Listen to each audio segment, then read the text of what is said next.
Good evening, everyone, and welcome to the Hummel Field House in Bethany, West Virginia. Tonight, the PAC Sports Network works in a collaborative effort with the students of Bethany College for the PAC Championship as the Bethany Bison host the Thomas More Saints. I'm Randy Gore along with Justin Piles for tonight's game, and two teams that are on a roll. The Thomas More Saints, they have won 10 in a row. The Bison have won 7 in a row, and you have two of the hottest teams in the PAC. You wouldn't have it any other way. Well, Bethany's been the best team all year, coming in here with a 24-3 record, but nobody's hotter than Thomas More right now, riding the wave of a 10-game win streak. Two teams that split their season series. Bethany winning at home here at the Hummel Field House. Thomas More winning on their home floor. Two teams getting it done with big halves. Bethany with a big first half helped put away Thomas More early in that meeting here at the Hummel Field House. The Thomas More Saints in the rematch, they won with a big second half to put away Bethany late. Tonight, with this being the rubber match of the season series, something has to give. Something has to give is right, Randy. And Thomas More will nothing more than to come in here. Their women already won today, the PAC women's title, come in here on Bethany's home floor and steal away the title from the Bison, just like the Bison did a year ago against Teal. You can likely hear a very loud Hummel Field House right now. The Bethany Bison, they are ready to roll into the gym quite literally here in just a second as you hear the roar of the crowd. The Bison hit the floor. The Thomas More Saints already taking their shoot-arounds.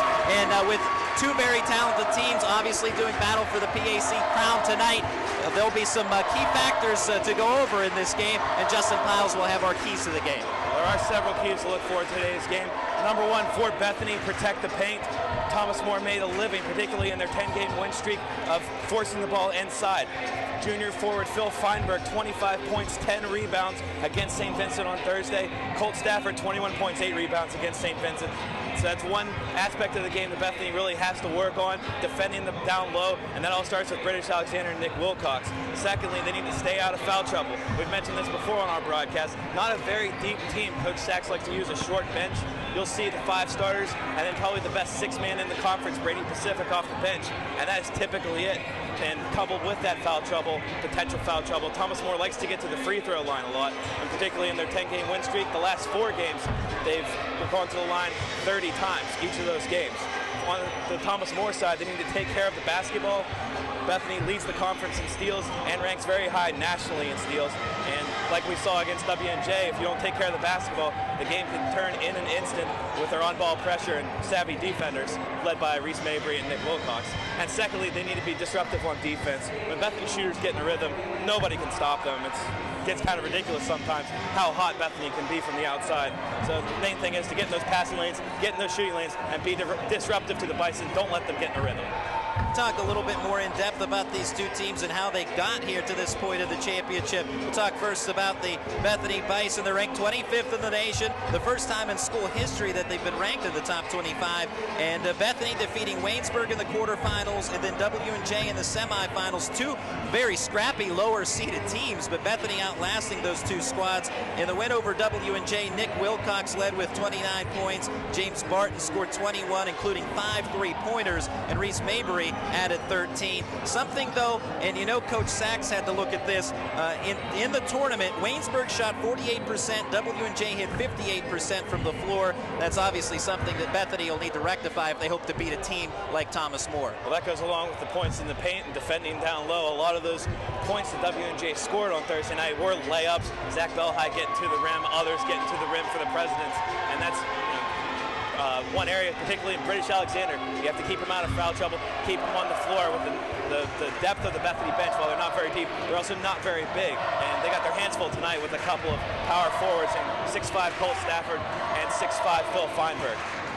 Talk about Thomas More and their route here, or their route here to Bethany, West Virginia for this title game, and then I'll let you talk about your players to watch in this game. The Saints are playing in their 3rd championship game in the last 4 years, and their course to this title game, they defeated Geneva in the quarterfinals and then St. Vincent in the semifinals. Against St. Vincent, the Saints received a big night from Phil Feinberg, who scored a career-high 25 points, and that's obviously one of the players that we'll have to watch out for tonight, Phil Feinberg. Well, you alluded to to it already. Player to watch for Thomas More is Phil Feinberg, the junior forward, one of the most athletic big men in the conference. Went to Louisville on a track scholarship. His story was well documented. We did a feature on him earlier in the year, but he has the ability to run the floor and has range from the outside. He plays bigger than he is in terms of rebounding, that great leaping ability. He also plays smaller than he is in terms of his outside presence and being able to knock down the outside shot. 14 points per game, 8 rebounds per game. He's a handful regardless of who's facing him. And on the other side of the ledger, Bethany, it's Nick Wilcox. We could talk about any one of Bethany's starters and Brady Pacific for that matter, but Nick Wilcox is the heart and soul of the Bison. A junior from Peters Township is a potential Player of the Year candidate, ranking 6th in the PAC in scoring at 15 points a game, active at both ends of the court, ranking in the top 5 in assists, steals, rebounds, and minutes played in the conference. So, a couple of great players to watch for. Number 10 for Bethany, and Phil Feinberg on the other side, number 42 in blue. Yeah, and two teams that boast many great players. Those are just two players, Phil Feinberg and Nick Wilcox, that kind of top the list, so to speak, but plenty of great players for both teams. And I'll use the word supporting men, but they go beyond that. For Thomas More, Colt Stafford, another big body down low to go along with Phil Feinberg, and he scored 21 points in the semifinal win over St. Vincent. He obviously had a big game and has been big all season. And then for the Bethany Bison, again, you can look at one of a number of players, but I'll throw out the name British Alexander, obviously one of the big men for Bethany, and he'll have his hands full with Phil Feinberg and Colt Stafford tonight. British Alexander as well, boy, he has had some wear and tear on him this year.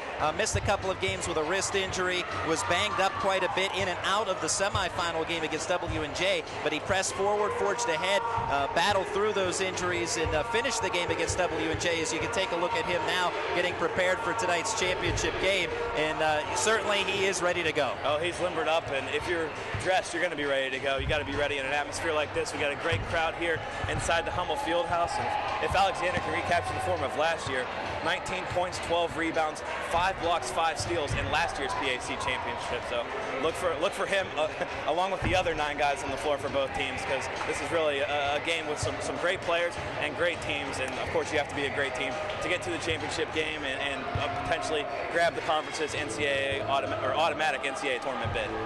We talked about the all-time series is tied at 10 versus 10, with each team splitting this season's meetings and winning at home.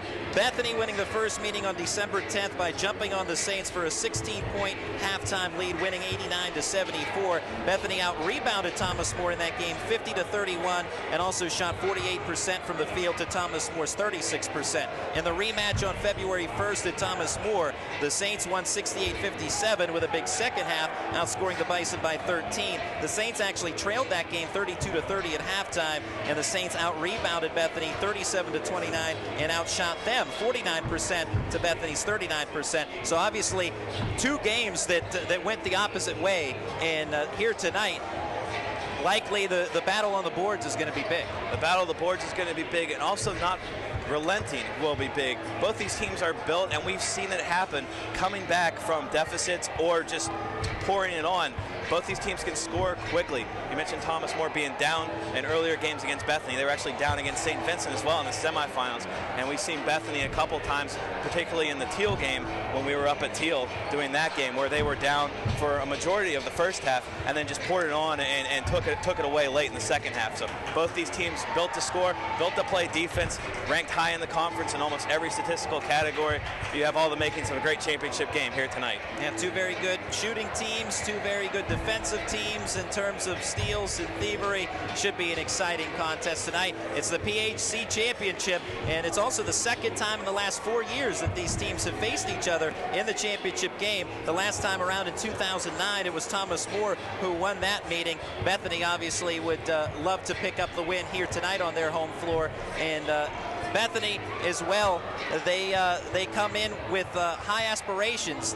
They're the reigning champions. Not only do they want to win the conference, and obviously when you do that, you get an automatic bid to the PAC tournament, but when you win the conference, they want to go above and beyond once they get, or if they get to the NCAA tournament, if they can pull off the win tonight. Well, they were there last year. We were talking about this a little bit on the ride down today. Whenever we talked about Coach Sachs, hey, how's the team doing? What do you guys think? How do you think you're going to do this year? He just says, we have to keep winning. We have to keep winning. So the teams here tonight control their own destiny. Whoever wins gets that automatic bid. And if you're Bethany, while they're 24-3 looks great. Not a whole lot of at-large bids available in Division III, and you really don't want to play that waiting game if you're the Bison. And Thomas More would love to come in here and steal that automatic bid away from them. Take a look at Coach Andrew Sachs there talking with Reese Mabry as the Bethany Bison prepare for the start of tonight's game. And one thing that we want to just pass along to you is that the fire alarm in a nearby building went off, and that's why we're a little bit delayed here to start tonight's contest. And so just bear with us as both teams getting ready here for the start of the game. But it looks like actually as the countdown clock now has continued, looks like everything is rectified at this point. So we are about a minute away from the national anthem, the introduction of starting lineups, and the tip-off of this PAC championship game. This crowd's ready to go, all filed in, all pumped up. Bethany students are over here in the far left corner getting ready to support their hometown Bison. The Thomas More Saints getting set up for the national anthem, as are the Bethany Bison. PAC championship game, the Thomas More Saints 20-7 overall entering this game. The Bethany Bison 24-3. And we talked about Coach Andrew Sachs of the Bison. The Thomas More Saints led by third-year head coach Jeff Rogers, a pair of third-year head coaches involved in this game tonight. And both coaches know a thing or two about winning, and it will be exciting to see how this one all goes down here tonight. As again, both teams lining up for the national anthem. Everyone here at the Hummel Field House on their feet. So we'll keep it quiet here for a moment for the national anthem.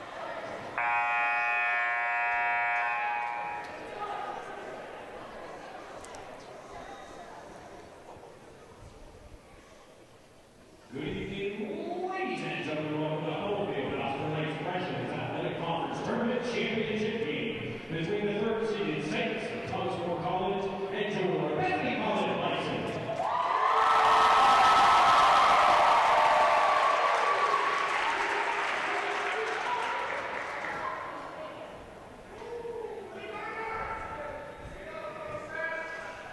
I'll tell you what, while they're still getting ready for the national anthem here, we'll continue to chit-chat a little bit about this game as we saw Bethany SID Brian Rose take care of something. But actually, this gives us a great opportunity to really thank everyone for making this possible. Justin Powles, myself, and David Singer, our producer with the PAC Sports Network. Very happy to collaborate with the students of Bethany College here tonight for this PAC championship game, and obviously making that happen. SID Brian Rose, Dr. Jay Libby here at Bethany, Jim Reeves, our student director, among many others. So we'd like to thank all of them for making this happen. I know we're excited to be here. Absolutely, and you can go ahead and continue with the rest of the SIDs and the conference executive director, Joe Ondergo, with allowing us to take on this undertaking, and it's been great. It's been a fun ride. And Justin and I have been here all season long, along with David Singer with our PAC Sports Network broadcast, and happy to be here tonight. Now the national anthem.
Here at the Hummel Field House before a pumped-up crowd. It's the PAC championship game.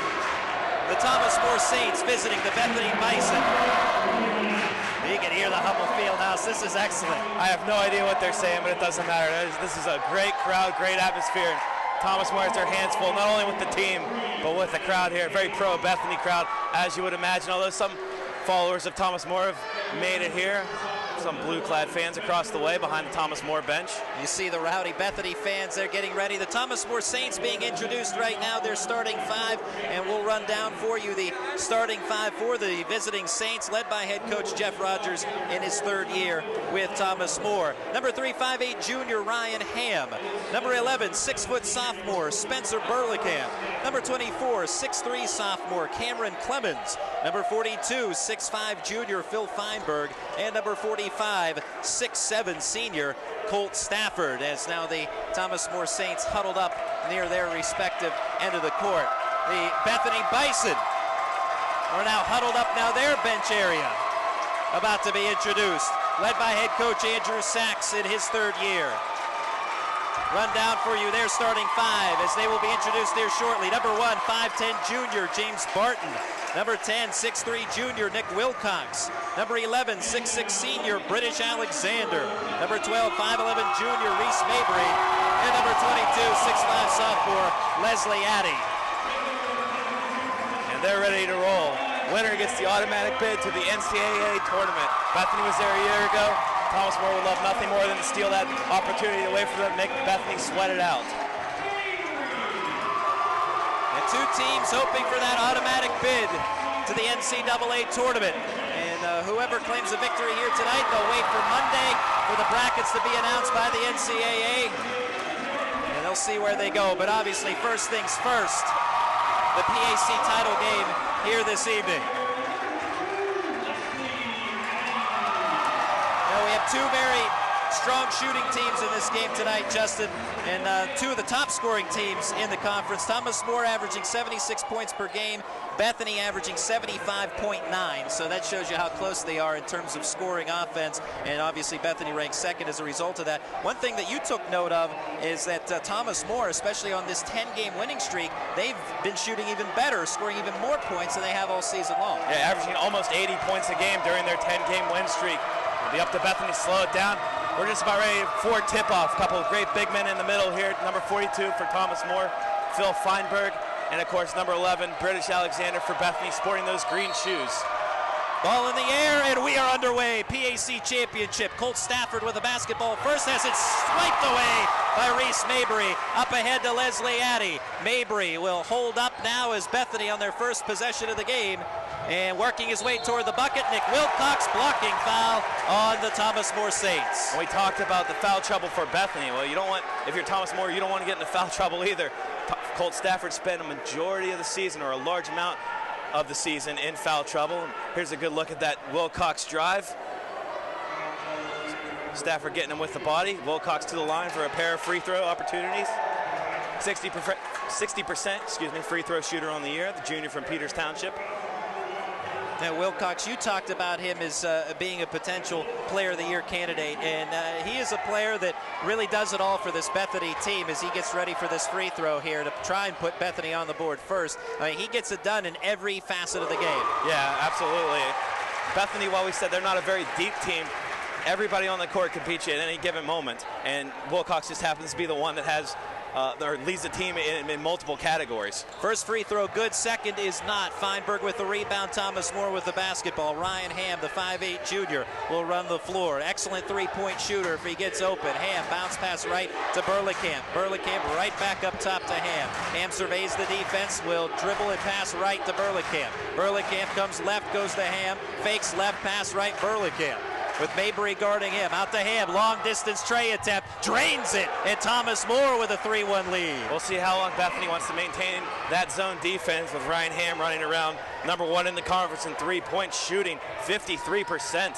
Got a couple of good three-point shooters in this game. Ham and Brady Pacific off the bench for Bethany, also clicking at or above 50% for most of the season.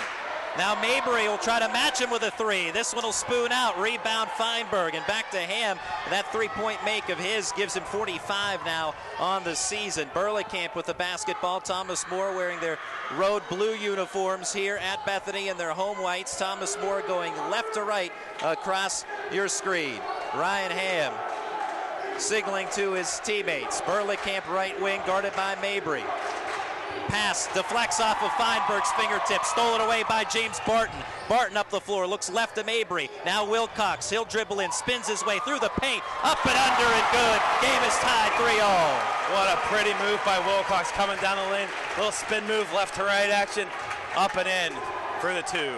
18 minutes and 16 seconds on the clock, first half. Long pass, Burlingame will look left. Feinberg can't handle it cleanly. Burlingame trying to reel it back in. Ball out of bounds off of the Thomas More Saints. Bethany basketball. Now Thomas More has to do a better job of taking care of the basketball. They're just throwing possessions away right now. High risk plays and kind of playing a little bit out of control. That Bethany pressure defense is right in their face. And Feinberg unable to handle the ball cleanly twice on the last 2 offensive possessions, although the first time up it was a tough pass to try and reel in. That last one in his grasp could not corral it. Mabry to Addy, wide open for 3, and Addy drains it. Bethany with a 6-3 advantage. Leslie Addy, who averages 6 points per game, well, he's got half that already. In the backcourt, Burlingame.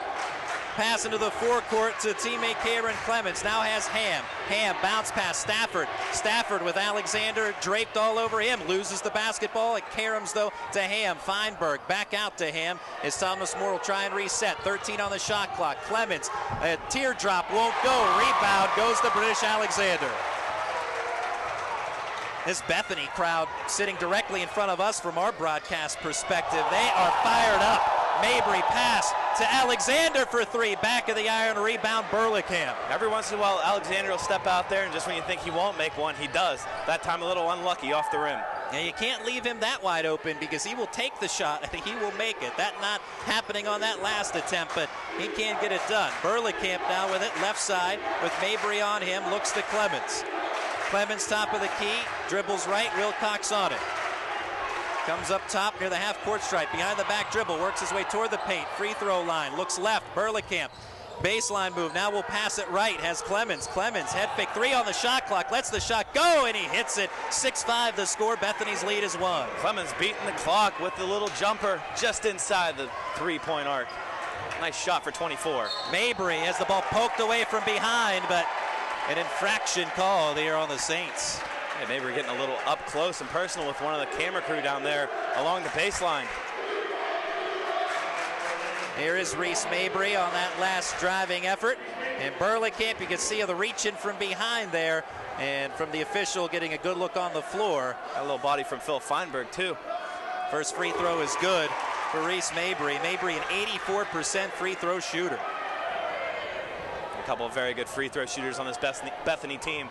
Mentioned Mabry, also James Barton, atop the conference in free throw shooting during the regular season. Second free throw also good. Mabry with 2 points now in the early going. Bethany with a 3-point lead, 8-5, 16:21 on the clock. Burlingame across the timeline. Hands it off to Ryan Ham.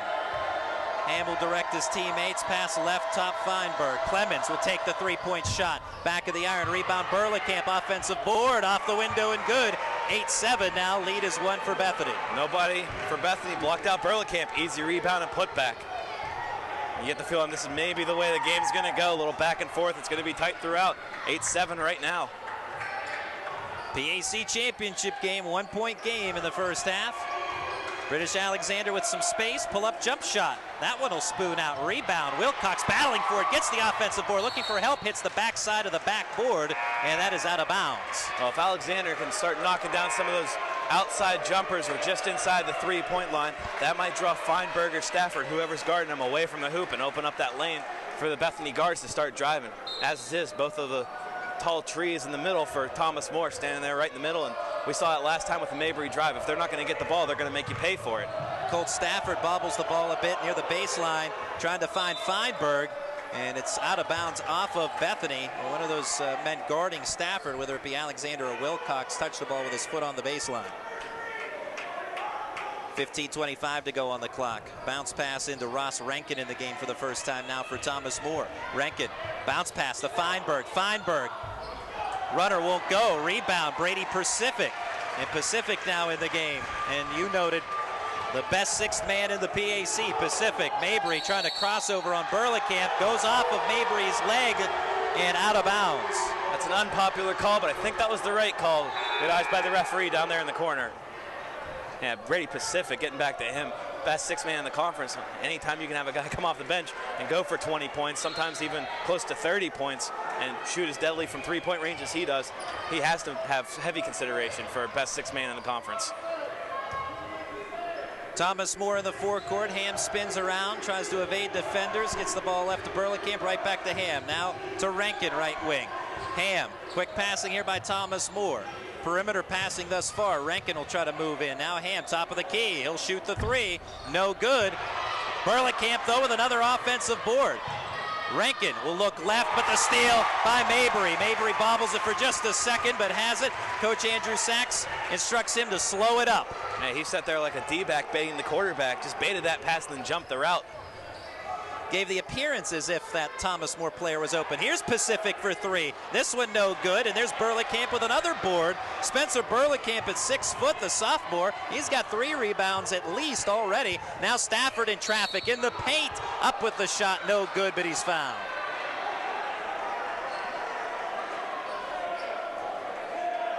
Colt Stafford, 6'7" senior. We've talked a lot about Phil Feinberg, but Feinberg and Stafford working in tandem all year long, especially over this 10-game winning streak that the Saints have put on. They have been big-time players, and when you have those type of players down low like Stafford and Feinberg, it leaves things open around the perimeter for hot shooters like Ham, who has obviously been outstanding all year. First free throw good for Stafford. And Stafford not particularly strong from the line, 65%. First free throw good, so is the second. Colt Stafford gives Thomas More a 9-8 lead. And just as I say that, disproving that theory, he's a great free throw shooter. Mabry to James Barton, top of the key. Barton will dribble back a bit. Now will go left. And a leaner falls in. Bethany right back in front by a point. Bethany getting scoring from James Barton. That's good to see. He was hot Thursday night, knocking down 5 3-pointers against W&J. That time getting a leaner in the lane, James Barton out of Bethel Park. Ham directs traffic. Gets the pass right back, looks right side, Burleycamp. The dribble left goes to Ham, left wing. Rankin, cross-court pass, Burleycamp, trying to spread out this Bethany defense. Ham, bounce pass left in the corner to Rankin, near steal by Wilcox. Stafford had a man open, that was Joseph Marshall, didn't look the ball into his hands, out of bounds. Marshall was right there for what should have been an easy bucket, but just didn't corral the basketball. Have to have the ball first before you can go up with the shot. Bethany leading by a point. 13 minutes and 11 seconds on the clock, first half, PAC championship game. Mabry with Burleycamp guarding. Looks to Pacific, right back to Mabry. Bethany setting up the offense, 15 on the shot clock. Mabry out of Highlands High School now finds himself in some space with sleek moves, and a tip-in attempt by Alexander, no good. Here comes Thomas More running the floor the other way. Daniel Whalen with the basketball. Whalen will spin around, now finds himself open. Pass right, Rankin fakes a pass right, and now will go left to Whalen behind the back dribble. Whalen slows it up, now Rankin, the 6'5" junior, to Burleycamp. Right back to Rankin. Goes to Stafford near the free throw line. Burleycamp around a screen for three. Hits it. Thomas More in front again. 12-10. Back and forth we go. Back and forth we go. And there's a long shot, no good by Barton. Out of bounds, though, off of Thomas More. And Bethany will maintain possession. Just 10 points for Bethany, and already 4 different players found the score sheet. That's good balance right there. Thomas More with 4 different players finding the score sheet as well, so spreading it out by both teams in the early going. 12-10. Thomas More in this seesaw first half leading. Barton to Pacific, around a screen, will dribble in a few steps, pull up jump shot, no good. Rebound Colt Stafford climbing high for that board. Under 12 minutes to play in the first half. Whalen gets the ball out to Rankin, now Marshall, and he bobbles it. Wilcox with the steal up to Alexander, the finger roll, and the lay-in at 1. Oh, that was all British Alexander running the floor that time. He already had positioning. The foul just added insult to injury. And he'll head to the line with a chance for the three-point play. And that was the second foul on Spencer Burlekamp. Alexander came open after the steal by Wilcox. He led Alexander, and in between a pair of defenders with that tall 6'6" frame, lays it in the bucket and is fouled in the process. A chance to put Bethany ahead again. It's nice to have a big guy that can run the floor like Alexander and also can knock down free throws like that one. Quick substitution by Thomas More. Todd Croman into the game for you mentioned Croman, also Ross Rankin, Whalen, Joseph Marshall. It's at least 9 different players that have played so far for the Saints. Phil Feinberg back in after getting a brief rest. Thomas More to inbound at baseline underneath the Bethany hoop and getting the ball into Stafford. Now it's Rankin. Rankin thinking about a shot. Instead will try to spin his way toward the cylinder. Finds resistance. Now Stafford trying to go up hard as the ball poked out and taken away by James Barton. He will lead Mabry across the timeline. 11:16 on the clock, first half. Bethany leading by 1. Mabry will go right side to Wilcox, right in front of the Thomas More bench area. Wilcox trying to drive in on Feinberg. He draws a foul. That's exactly one way to play Thomas More. Go right after the big man and get them to foul you. Already seen Stafford pick up a foul. Now Feinberg with his first. Ball out of bounds to Bethany. Underneath the hoop, Wilcox will inbound it. 4 team fouls on Thomas More. Just 2 team fouls on Bethany to this point. And Barton trying for a runner, but he's fouled.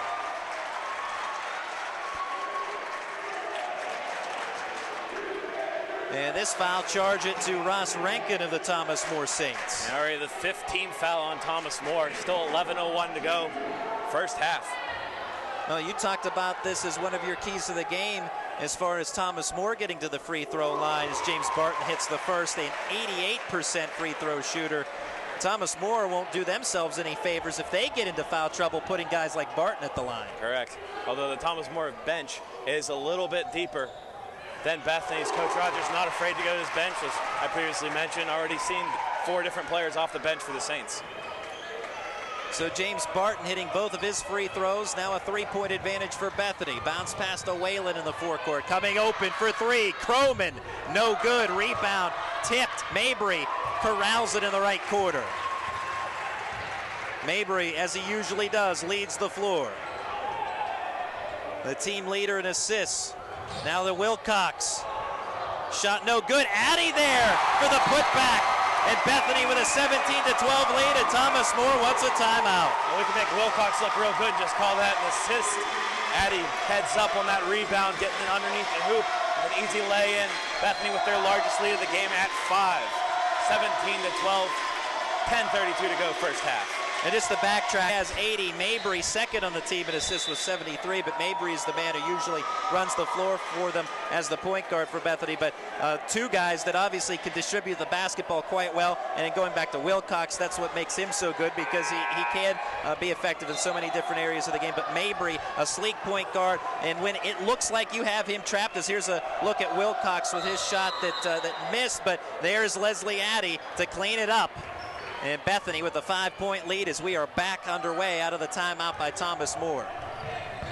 Whalen, bounce pass, Feinberg getting to the cylinder, uses the window, 3-point lead for Bethany. And that's great leaping ability by Philip Feinberg. We talked about that earlier, a former track athlete, long jumper, high jumper, being able to stay in the air, get around Alexander's potential block. Barton, head fake. He'll take the long jump shot, no good, side of the rim. Rankin with the board. Rankin trying to push the floor up ahead to Whalen. Whalen pull up 3-pointer, back of the iron, rebound. Rankin for Thomas More. Lob pass to Feinberg, head fake. Will try to work his way into the paint. No good, Stafford with the rebound. Stafford, shot partially blocked by Alexander, but the foul. Partially blocked and also partially got him with the arm coming down. That'll send Stafford to the line. 9:49 to go in the first half as Stafford will head to the line. And here is a look at the foul on Alexander. You can see Stafford going up and Alexander applying a little bit too much contact apparently on the arm as well as on the basketball. First free throw no good for Stafford. Alexander will head to the bench, replaced by number 25 Brady Pacific. So Bethany going with essentially 4 guards and Nick Wilcox, who sometimes also doubles as a guard. Alexander with 2 fouls, as you saw moments ago, taking a seat on the bench now is Bethany after Stafford hitting the second free throw, owning a 2-point lead. Stafford with 3 points. Barton trying to save it. He caroms the basketball off of Rankin in the backcourt, but a 10-second violation. The officials ruling that Bethany never got the basketball into the forecourt. And no backcourt violation, obviously, because of that ball was never into the forecourt. So just leave it at that. Thomas More basketball. 9:35 on the stop clock of the first half. Ham sending it in. Finally does so to Feinberg. Barton on him. Right back to Ryan Ham. Now has Rankin. Thomas More trailing by 2, 17-15. First half of the PAC Championship. Croman cranks up the 3. Banks and then spins out. Rebound Wilcox. Wilcox, the team leader in total rebounds for the Bison, traveling on Leslie Addy. Another unpopular call happening right in front of the Bethany students. Student body here at Bethany not approving of the call. A lot of referees in green here tonight. The Thomas More folks making the trip up in their blue, they had no problems with the call, of course. And so the traveling gives Thomas More the basketball. Is now looking inside. Rankin has Feinberg coming open baseline off the glass, no good. Rebound Brady Pacific. That was partially blocked by Wilcox on the way up. Altering that shot by Feinberg just enough to where it rimmed out. Wilcox feels a defender lurking in behind. Now will dribble left side. And a leading shot in the paint, no good. Wilcox gets his own board, but the ball stripped away by Rankin and Stafford. Now Ham will come up the floor with 8:33 to go in the half. To Stafford, cutting. Now open for 3. Rankin. That one will rattle out. Rebound James Barton, 8:25 remaining in the half. Barton fakes right. And the leader, no good on the finger roll attempt. Rebound Thomas More. Here come the Saints the other way. Rankin bounce pass. Ham open for 3. No good, front of the rim. Rebound Feinberg. And Thomas More will reset with a fresh shot clock. This game's starting to get a little bit rough out there. We've seen a lot of bodies hit the floor in the last couple of possessions. Rankin, right side to Ham. Now he'll dribble it left. Going to set something up. Cameron Clemens will look to Rankin. Quick hard pass looking for Feinberg. And out of bounds off of Thomas More. Not on the same page that time. Feinberg started to cut and then stopped, and the pass was already thrown. Reese Mabry will lead the floor, the 5'11 junior for the Bethany Bison.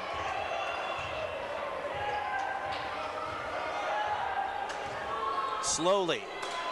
Pass right to Wilcox, now right corner, Leslie Addy. He'll take the 3. This one no good, rebound Rankin.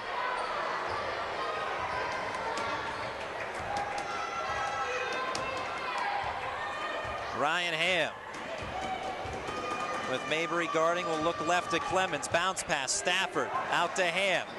Looking back toward Feinberg. One thing Bethany has done here defensively, they have not allowed Feinberg and Stafford to do much of anything, at least at this point of the game, down low. They aren't even able to get the ball on rebounds. If Bethany can't reach the rebound, a lot of times you see him going in there and trying to tip it away from those big guys in blue. Ham with a leading 3-point try, hits the rim with the shot clock winding down. Rebound goes to Bethany. Barton now to Mabry.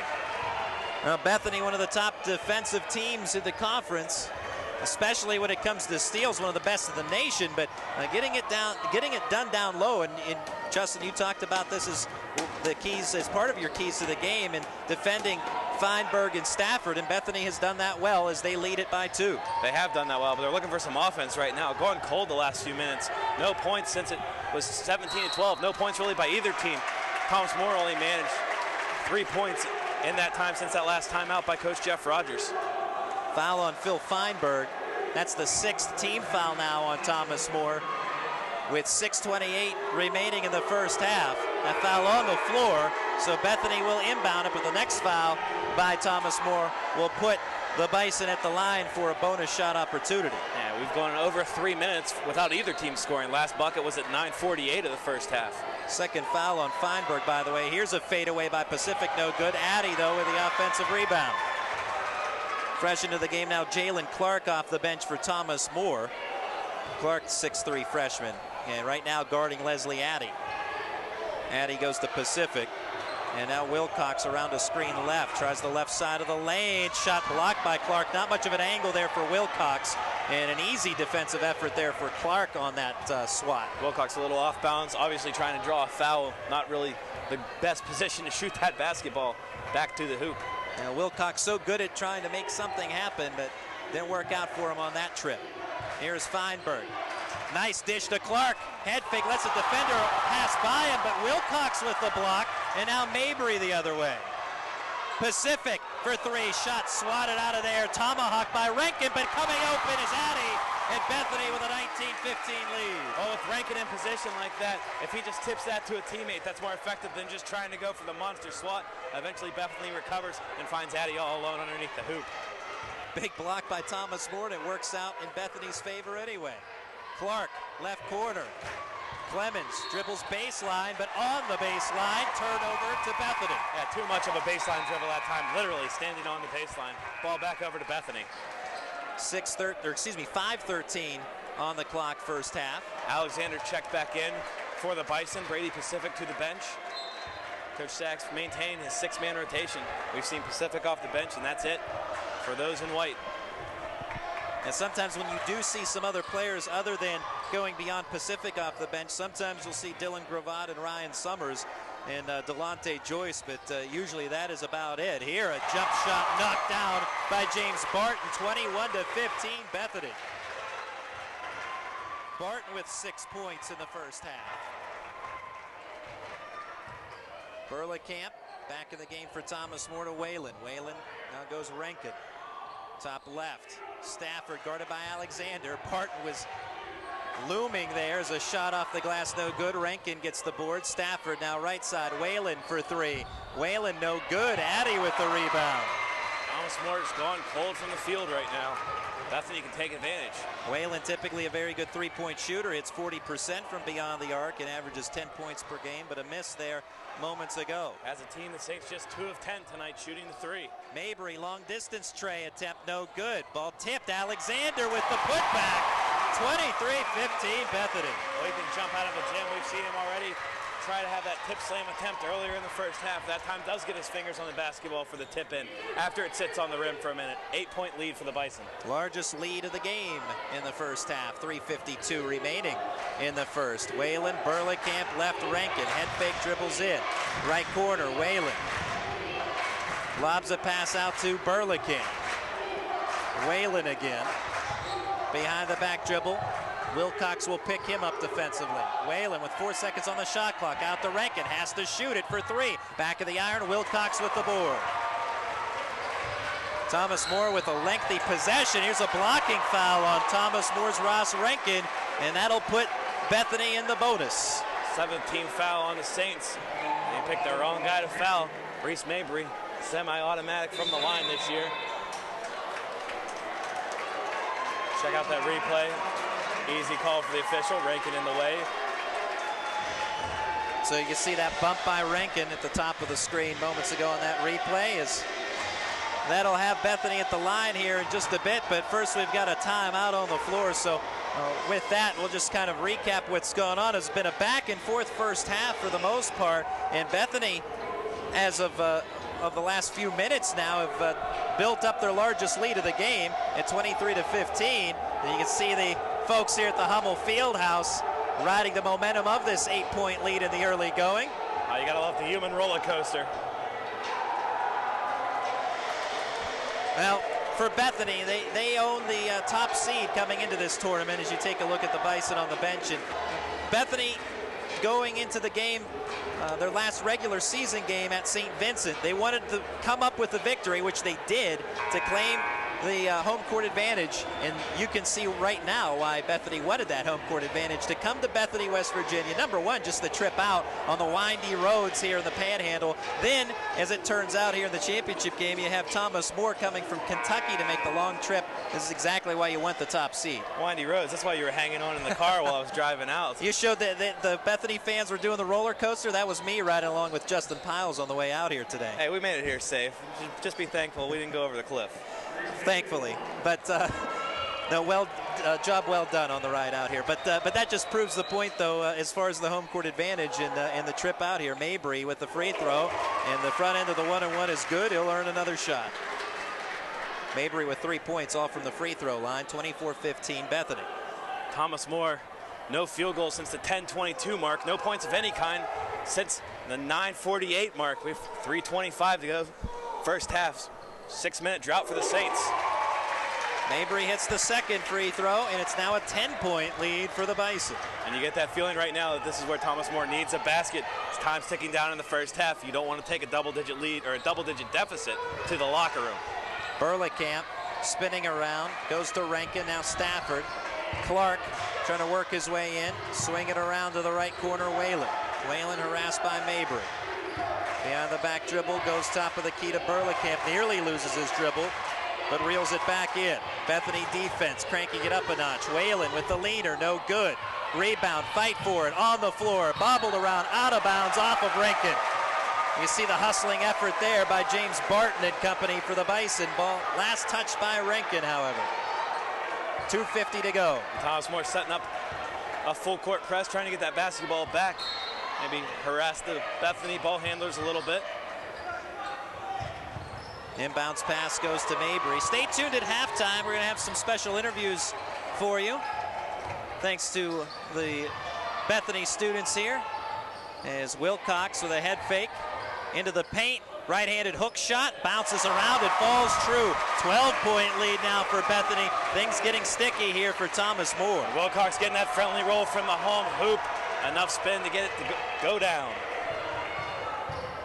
Burlekamp wards off Barton, pass right to Whalen. Now looking to Stafford. Again, the big men in this game have not been a factor. There's a blocking foul on Bethany. Stafford determined to make his way toward the bucket, and while he was placing a roadblock, the foul call or charge to the Bison. Well, that was the proverbial bull in a china shop. You see Stafford here just bulldozing his way, and I think Bethany got a break there because he lowered the shoulder. If the officials are going to call a blocking foul, he lowered the shoulder into Alexander. The officials called that on Alexander. That's his third personal foul.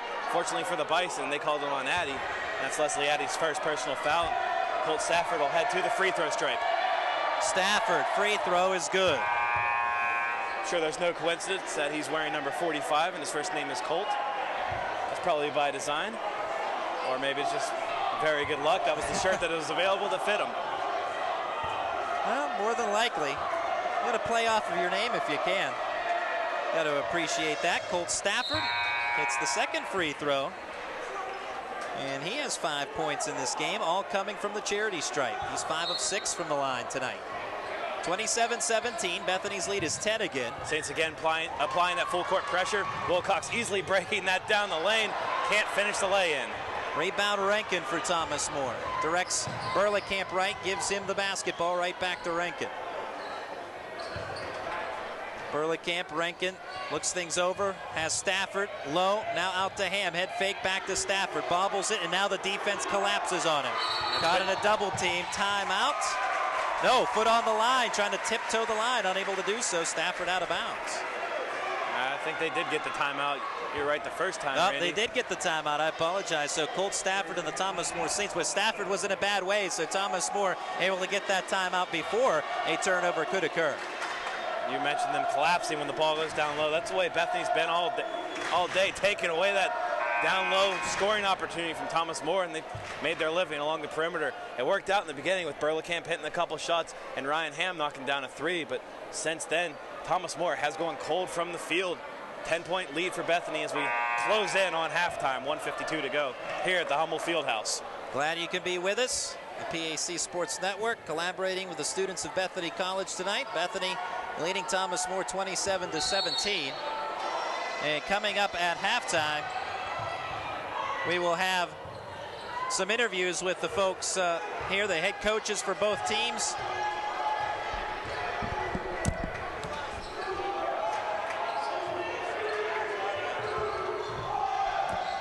.139 remaining with the basketball. Mabry slow this basketball down. No rush here with Bethany having the lead. Reese Mabry in front of the Thomas More bench, 114. Mabry Back out to Barton. Barton around a screen from Alexander. Back to Alexander. Out to Addy for three. And he hits it. The Bethany Bison with a 13-point lead, 30-17. Huge shot by Addy as the shot clock is winding down.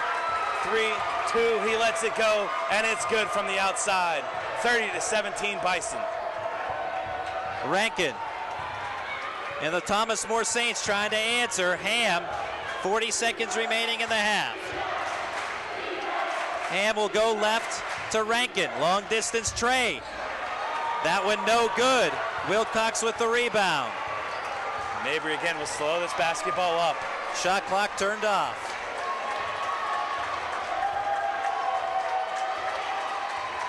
Mabry goes left side. Wilcox as Bethany holds for the last shot of the first half with a 13-point lead and possibly counting. Wilcox, hard bump by Stafford, and the foul coming up on Colt Stafford. He is not happy about that call. A little beside himself right now with the officials, but I think that was the right call. More or less lowered his shoulder at Wilcox as Wilcox drove. That may have just been a case of Stafford being that much bigger than Wilcox and sending Wilcox flying. 7.4 on the clock and number 10 on the line for Bethany. Good move by Coach Sachs, getting Alexander out of the game right now with his 2 fouls. And Coach Rogers will get Stafford out of the game as well. Colt Stafford takes a seat with 7.4 remaining in the half. Wilcox free throw, no good. Rebound Rankin, chance for Thomas More now to cut into the lead with a last-second shot. 2 remaining on the clock. Ham shot no good, and that's the buzzer at the end of the first half. The Thomas More Saints trailing the Bethany Bison by a 30-17 score, and Bethany really turning it on toward the end of the first half. The Bison with a great job defensively on the guys down low, Colt Stafford and Phil Feinberg, and aside from that, able to start getting hot from the floor, and that's why Bethany is in front to this point. Well, they really shut it down over the last 10 minutes, being the Bethany defense, holding Thomas More to just 3 points in the latter part of the half. The last 10 minutes, Thomas More went cold from the field, just 1 field goal in the last 10 minutes. Other than that and a Colt Stafford free throw, that was it as far as the offense is, and they really made Thomas More one-dimensional. Looks like we're just about ready for our interview here coming up as Anthony Sparks down on the floor has Coach Andrew Sachs of the Bethany Bison. Coach Sachs, can you some thoughts about the first half? Well, I thought our zone was pretty good in the first half. We did a good job of bumping. You know, offensively, we had a spurt there. We turned the ball over a little bit. They're getting a little bit more second shots. They got some transition baskets. Last 8 or 9 minutes, we played pretty well. To hold that team to 17 points and a half is pretty good. Yeah, it looked like the defense really buckled in the last 10 minutes. We did a pretty good job. You know, we got out and contested shots. You know, again, let up some second shots, but, you know, again, 17 points and a half is pretty good basketball. All right, Coach Sachs, good luck in the second half. Thank you. Back up to you guys. All right, thank you very much. That was Anthony Sparks with Coach Andrew Sachs of the Bethany Bison. And Anthony will be chatting with Thomas More, head coach Jeff Rogers, leading back into the beginning of the second half. Right now we are at halftime, and Anthony, in just a few moments, will be speaking with the executive director of the President's Athletic Conference, Joe Onderko. Justin, we've had the pleasure of talking with Joe Onderko several times this season, and Anthony Sparks will be doing that right now. So, Joe Onderko, can you tell me a little about this season and the PACs? Well, first of all, thanks to you guys for such a great job you're doing. It's great to have the Bethany Broadcasting Network working with the PAC Sports Network, and it's really indicative of the cooperation we have. It's been a great basketball season. I mean, what can you say? I mean, you saw it with the intensity here between these 2 great teams, tremendous showing of support from the Bethany fan base. I mean, PAC basketball just seems to rise to a different level every year, and this is just another example of it. Yeah, it's a pretty exciting game so far. We've seen a great game from both teams. Can you talk a little bit about the spring sports that's coming up from the PACs? Yeah, it's hard to believe when we got snow on the ground outside, but baseball and softball especially are right around the corner. Men's tennis has already started. You know, when we get done here tonight, you know, a lot of the basketball coaches will obviously, some will move on to the postseason, some will start recruiting, but we in the PAC office, we're right on to spring sports. So our teams will be going south here shortly, and we're excited for a great spring season. No, I'm good. Yeah, it's an endless cycle here in the PACs, it seems like. Well, thank you for your time. I'm Anthony Sparks. Back to you guys. Much, Anthony, and there was the executive director of the President's Athletic Conference, Joe Onderko. So we are at halftime between the Thomas More Saints and Bethany Bison. At the half, 30-17, Bison leading the PAC championship game. And run down some numbers for you here at halftime, and we can tell you why Bethany is in front. And really the first number that jumps out at me in a huge way, the Thomas More Saints shooting just 19% from the floor, 5 of 26 from the field. Well, we've seen them on a couple of occasions wind that shot clock down. And when you wind that shot clock down within 5 seconds, not necessarily getting the best looks on the floor, and we see them taking a lot of long distance shots as the shot clock's winding down, and a lot of low percentage shots. And like I said right before we went to Anthony, they're just not having any kind of offensive game down low, not really getting a whole bunch of rebound opportunities on the offensive side. And Feinberg and Stafford are basically non-existent in this game. Feinberg with just 2 points, excuse me, and Stafford with 5, but all 5 of his points have been from the free throw line. And for Bethany, they're hitting just 34% from the field. Actually, if you round it up, 35% from the field, 10 of 29. But for the most part, getting it done because of their defense, as the turnover battle is just about even. 8 turnovers by Thomas More, 5 by Bethany, but getting it done on the boards mostly has led to the second chance points for Bethany, and overall just slight margin of edge in shooting at 34%. While it's not outstanding by any means, the defense for Bethany has really stepped up in handling the Thomas More players down low and the outside shooters as well for Thomas More. And we talked about this in the open, where coming into this tournament game, preceding this game in the quarterfinals, Waynesburg shot 48%, W&J hit 58%, and certainly Coach Andrew Sachs of the Bison challenged his team defensively to come out and play well tonight, and, well, they certainly have. Yeah, so far they've showed up, and the Thomas More offense has not. An interesting statistic, I don't know why I wrote this down, but I did. Bethany, when they score 60 points or fewer, they're 0-3 this year. Right now they're sitting at 30 points in the first half, but they're well in control in this game. So that's a meaningless baseball statistics for you baseball guys out there. Yeah, I appreciate that.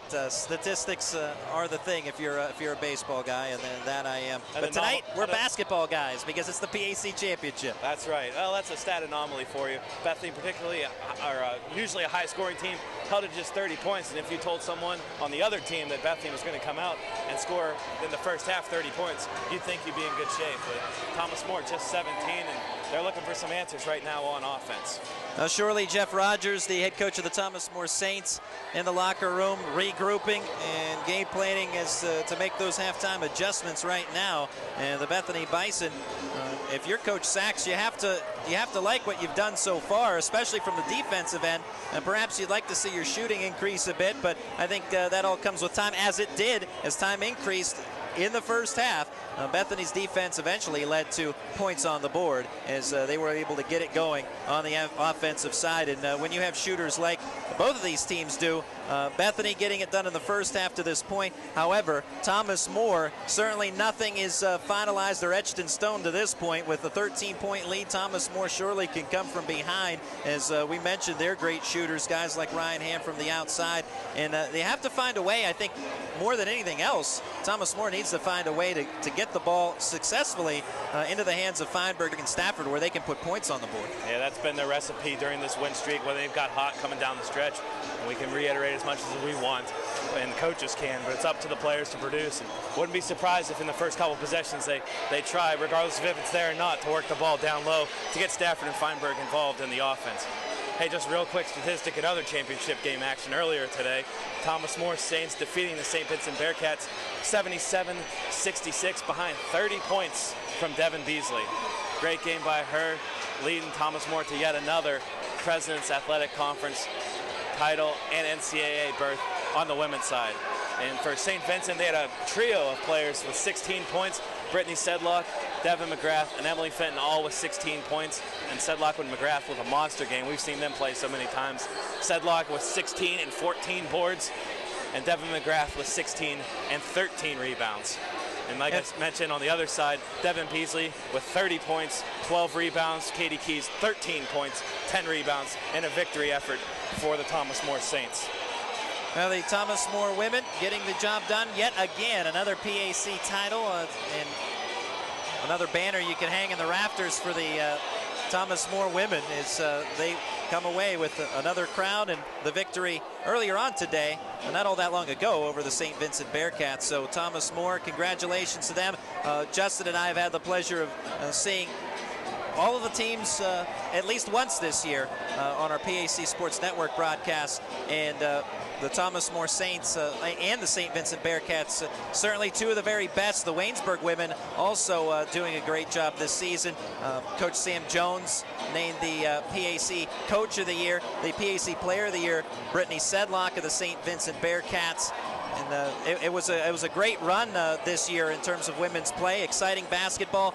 Yesterday, St. Vincent beating Waynesburg by 2, and ultimately Thomas More winning yet again, as we mentioned, another PAC title. But congratulations to all of them to have such a great year overall.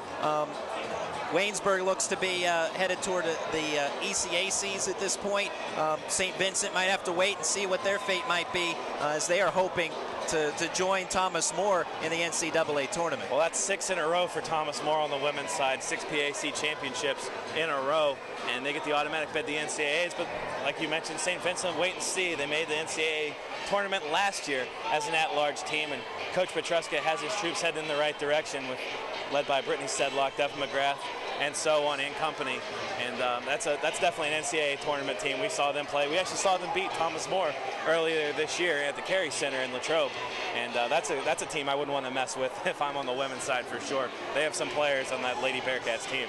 And really throughout women's play this season, there were 3 main teams: Thomas More, St. Vincent, and Waynesburg, and it came down amongst those 3 in the end. And the Bethany Bison women were out at Thomas More for the semifinals as well, and having a great year under Coach Rebecca Upton. But for the most part, it came down to 3 teams, with Waynesburg, Thomas More, and St. Vincent, and in the end Thomas More getting it done. But 3 very talented teams, and best of luck to all of them in the postseason, whatever path may lead or be lying ahead of them here in the future. Also, we note tonight, obviously with it being the PAC Men's Championship this evening, as you can see the score right now, Bethany 30, Thomas More 17 at halftime.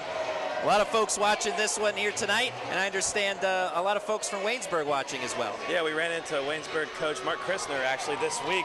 You and I did a game at Moon High School, and Coach Sachs was there on a recruiting trip, and also Coach Christner down from Waynesburg. So just a nice shout out to those guys on the Yellow Jackets. They said they were getting together and watching this game tonight somewhere at Waynesburg. So hope you're enjoying this one. And we're enjoying it so far, 30-17. We're just about done with halftime. Both teams back out here shooting the basketball, trying to get their legs back underneath them.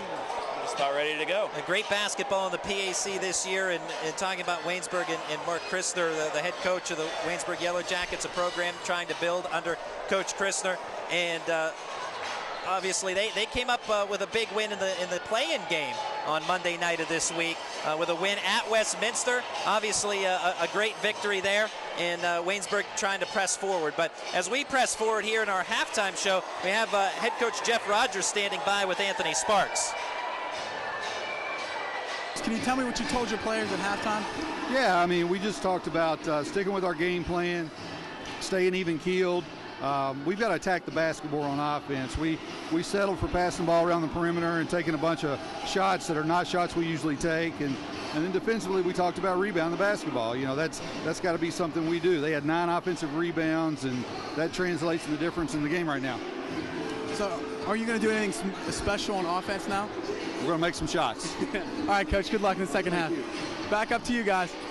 Thank you very much, Anthony. And there was Coach Jeff Rogers of the Thomas More Saints. And he said primarily one of the biggest things, rebounding, that his Thomas More Saints have to do in the second half. Well, absolutely rebounding. He said get some more shots, make some more shots. And he alluded to working the ball down low. So that's something we'll see from the Saints in the second half if all goes according to plan.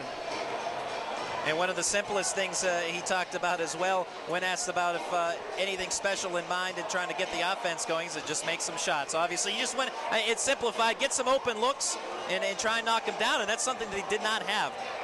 Very rarely open looks. The Bethany defense would not allow it, so just try to create some open shots for yourself and try and get back into this game. Right now, Thomas More trailing 30-17 at halftime.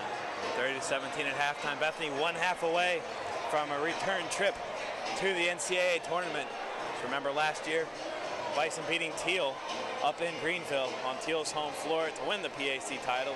And so far they're doing a good job of having that, or avoiding that same fate, being the home team and losing the championship game on your own home floor. When we were down here at Bethany talking with Nick Wilcox, British Alexander, and Coach Sachs, that's something that they always brought up, is that, we're coming after Teal, we're going after Teal, and they're well aware of everything that was going on last year in terms of their championship. So being the favorites now, with Teal out of the picture coming into this title game and being the #1 seed, they want to finish the job here tonight. Now to backtrack on what we were talking about before we went down to the floor for that last interview with Anthony Sparks and Jeff Rogers, is that we're talking about the Waynesburg men. Great play-in victory over Westminster on Monday night, and certainly took these Bethany Bison down to the limit, refusing to go away, eventually succumbing to the Bison, but a heck of an effort by them. Also other storylines in this PAC tournament this year. The Washington and Jefferson Presidents going up to Teal and beating the Tomcats, a team led by Blair Rosenblatt, and W&J getting it done there, led by Coach Glenn Gutierrez. And then again here at Bethany in the semifinals, a team that took Bethany to the limit, eventually succumbing in the second half. Bethany really laid it on them over the last 5 minutes or so in that game, but W&J, led by Zach Belhigh, had a great run in this tournament as well. I would say up and down the tournament, there was no game that was just kind of a throwaway, blowout type of game. Regardless of what seed was playing what seed, they were just all great games. You would see some of the better teams or the winning teams pull away in the second half in some cases, like Bethany did with W&J the other night. But for the most part, everyone brought their A game and a great effort, and there was some great basketball this week at venues all across Pennsylvania and in Kentucky with Thomas More. So just about ready to start the second half here in the PAC Championship. The Thomas More Saints trailing Bethany 30-17 at this point. And surely halftime adjustments made. And while it's a 13-point lead right now for Bethany, look for an exciting second half in store for us here in this championship. And of course, exciting basketball play here in Bethany, West Virginia as well. Just about ready to go. Thomas More already has their team on the floor for the second half. Thomas More, they are ready to go, and surely chomping at the bit to get the second half underway to try and overcome this deficit that they have sitting before them. The Bethany Bison will begin with a basketball first, as Nick Wilcox will send it in here for Bethany. All 5 starters back out on the court for both teams. Reese Mabry will handle it for Bethany, and we're underway in the second half. Again, 30-17, Bison in front. Wilcox, right wing. Bounce past to Leslie Addy, who leads all scorers with 10, trying to add to it. No good. Rebound tipped by Alexander to James Barton. Another offensive board by Bethany, and that's something that Coach Jeff Rogers of the Saints said his team needs to clean up. This time, no second or actually third chance opportunity for Bethany after the miss. The Saints with the rebound. Bethany 9 offensive boards in the first half. Thomas More has to do a better job controlling the glass. Bounce pass. Stafford works his way in off the window, and just the way you want to start if you're Thomas More. Deficit now 11, 30-19. There it is, working the ball down low, get your big guys involved. Stafford's pumped after making his first field goal opportunity of the game. Did have 5 free throws made for 5 points at halftime. Now with 7 with that first field goal, as you mentioned, Justin. Now a tip pass by Wilcox, stolen by Thomas More, running the floor. Feinberg shot blocked by the Bethany Bison. A monster block by Leslie Addy coming out of nowhere, rejecting Phil Feinberg, who thought he had an easy lay-in. Leaner by Barton, no good. Foul coming up on Thomas More. But earlier this season, we had a chance to talk with some of the guys from the Bison, and asked them about when British Alexander gets a block, and he's the conference leader in blocks. He set a school record last year in blocks. How much does that lift this team? And it's just instant momentum when he's able to get that done as Barton hits his first free throw. Well, that was instant momentum to this crowd. Check out this block again. Addy out of nowhere. That left arm. Huge swat of Feinberg. Yeah, usually it's Alexander. This time Leslie Addy doing his best British Alexander impression. Just needs to grow the hair out a little bit. He'll be in good shape. 32-19 after that last free throw make. Now Thomas More trying to work the offense. Clemens looking for Stafford. Addy gets to it, but out of bounds on the baseline. Well, Addy's been active at both ends. We already talked about that monster block he had a couple minutes ago. At halftime, led all scorers with 10 points. Ball into Thomas More. Feinberg has some help in bobbling it out of bounds. Feinberg wants a foul. He won't get that, but Thomas More will keep the basketball. A difficult spot to inbound it from the corner. But Burleycamp made himself available, and it was easy for the Saints on that occasion. Ham bounce pass to Burleycamp, will dribble right. Top of the key, Ham. Sliding along the perimeter. Clemens, bounce pass to Ham for three. At the buzzer on the shot clock, no good. Rebound Wilcox. Wilcox runs the floor. Shot won't drop. Rebound Phil Feinberg. Feinberg, who averages 8.1 rebounds per game, claims one there. 17 minutes and 46 seconds on the clock, second quarter. 32-19 Bethany. Clemens, left wing. Defense coming in now past the Burleycamp out to Ham, right side. Right wing, Ham for three. No good. Addy nearly pulls down the board. Caroms it toward Nick Wilcox, and Bethany into the forecourt. Barton will toss it off to Mabry. Just not falling tonight for Ryan Ham. 1 of 7 from beyond the arc for the conference's leader in three-point shooting percentage. Addy for three. And again, Leslie Addy from beyond the arc, his third tray of the game, and it's 35-19 Bison. Well, we don't talk about Leslie Addy nearly enough, but he's another one of those Bethany players. Here's James Barton with the steal. Running the floor for the Bison. Trying for the alley-oop, and off the window, British Alexander, 37-19 Bethany. Yeah, it worked out. I thought he was going to go up for the dunk, and the pass didn't necessarily connect. Alexander changed his course in midair. Got the easy lay-in off the glass. Feinberg amongst the triple team. Gets the ball back, but he gives it away to Wilcox. Bethany up ahead to Mabry all by himself in the lay-in. 39-19, 20-point lead for Bethany. Bethany's blown it open after halftime. 13-point lead has ballooned to 20. These people in the Hummel Field House are loving it. The first trip up the floor for Thomas More. They got the bucket from Stafford, and it was exactly the way you'd want to start the second half. Since then, it's been the exact opposite. Bethany has taken over and now leads it by 20. Well, this place is so loud right now. You're standing right next to me, and if I don't see your lips moving, I have no idea what you're saying. These people are in a frenzy. Great atmosphere here at the Hummel Field House, although if you ask the folks wearing the blue and white on the opposite side of the gymnasium, they may not agree.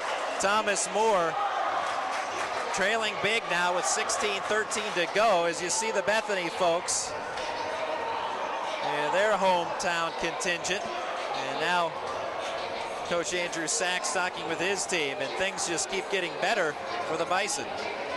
16-13 away. Things remain the same with another return trip, or a return trip to the NCAA tournament. That automatic bid up for grabs to the winner of this game. Right now it's been all Bison, particularly in the second half. Now some additional stats for you for the game. Bethany still shooting 37% to Thomas Moore's 20. And Thomas More starting the second half with 1 for 4 shooting, getting that first bucket by Colt Stafford. And since then, 0 for 3 to follow. And Bethany pouring it on here, leading by 20 now as Thomas More to send it in after the timeout. Burleycamp now to Rankin. Rankin to Ham. He'll look right in front of the Thomas More bench. Rankin, Ham will dribble left side. Mabry comes out to guard. Bounce pass Feinberg. Feinberg, baseline move. Side of the rim, rebound. Nearly friendly fire, but Wilcox claims the board. 15:51 to go in the game. Wilcox to Mabry. Looks to Leslie Addy, but he's fouled from behind. Feinberg trying to pop that ball out on a steal. Instead, charged with the foul. Well, since 10 minutes remaining in the first half, when the score was 17-14, Bethany has been on a 22-5 run. Third foul on Feinberg as well. You can see the frustration starting to set in a bit here on this Thomas More team. Mabry with the lead are no good. Feinberg with the rebound. Clears defenders, and now will move the ball ahead to Daniel Whalen. Whalen sliding left. Still no movement, no room in the lane for anybody, whether it be a penetrating guard or any of the men down low. Now here's Stafford, and a blocking foul coming up on Wilcox. Now that Bethany defense just collapses whenever the Saints even think about passing the ball down low. Immediately one or two guys is on top of Stafford and Feinberg. You mentioned Feinberg with those 3 fouls, just a 1 field goal for number 42 in blue. 2 points for him after 25 on Thursday night. Bethany doing an outstanding job of containing him, really stopping him offensively. Croman inbounds pass to Burleycamp for 3. He bangs that one home. Important bucket there to try and bring some momentum back to the Saints. 39-22 the score. Well, he jump-started the Saints offense to start the game with 5 points in the early going. That's his first basket since then. Mabry hits the jump shot. 41-22 Bison. Thomas More, they try to answer.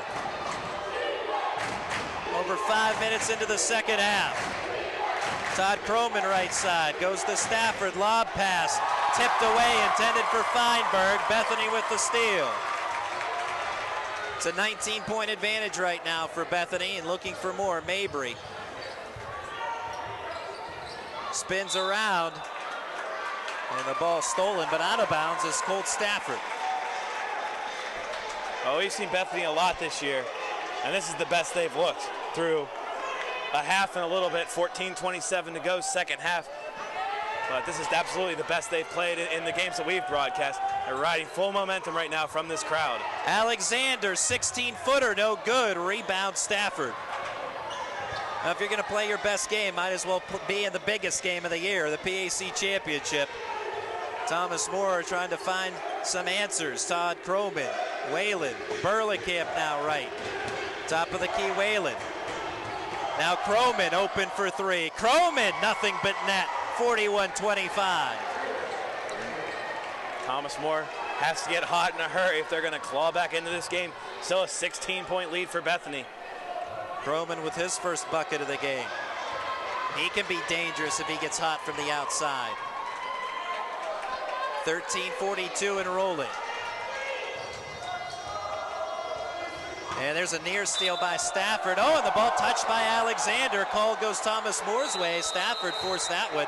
And now a timeout called this time by the Bethany Bison. So Thomas More trying to regroup here, and Colt Stafford a big part of it, getting some. He got that first bucket as we talked about to start the second half, but you can sense he's trying to get this team to. He's trying to carry it on his back a bit. Well, he can't do it all by himself, that's for sure. But it's nice to see them working the ball down low and getting Stafford involved. He did have another big game, as we mentioned. Feinberg with that 25-point effort against St. Vincent.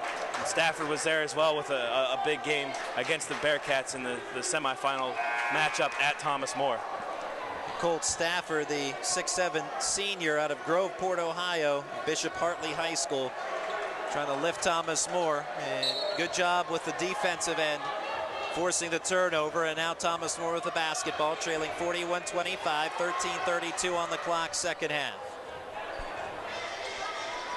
Croman thought about taking a three-pointer, now has the ball swiped away from behind. Mabry can't finish, tip, no good. Barton can't get it to fall in either. Whalen gets the rebound, and a quick whistle. Foul coming up here, looks to be on Leslie Addy. And Leslie Addy, not much he could do in that situation, just wrong place, wrong time.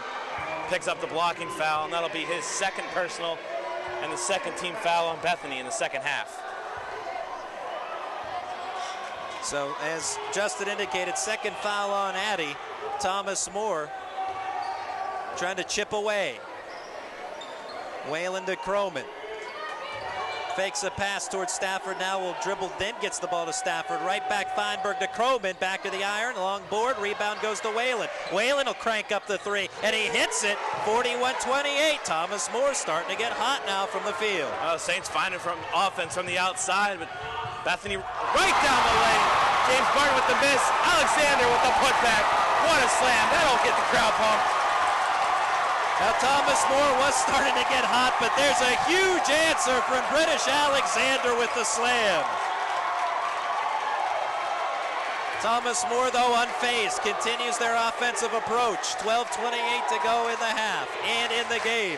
Whalen dribbles in, right wing pass, Burlekamp for a tray. This one will spin out. Feinberg, though, with the offensive board, and he's on the line, on the baseline, out of bounds.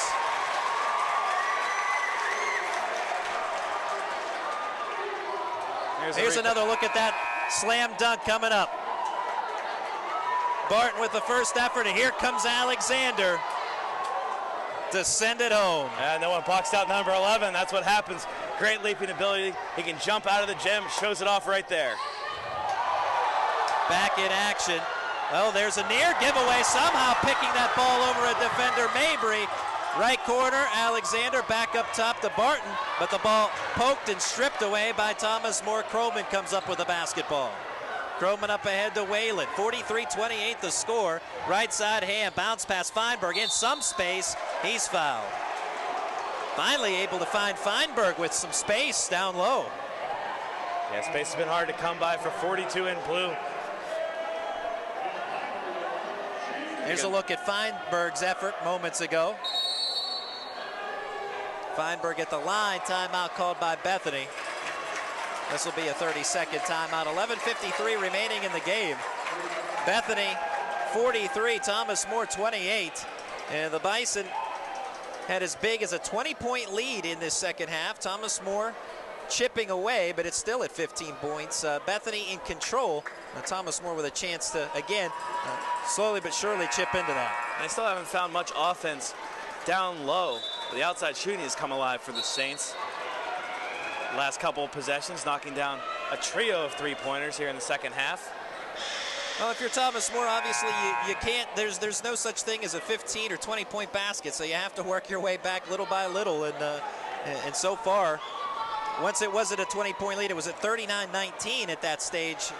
As you can see, Thomas More, you check your score there at the bottom of the screen, they're starting to edge their way back, and a chance to chip away again as Feinberg at the line. First free throw up, no good, however. Well, it's been a difficult day for Feinberg.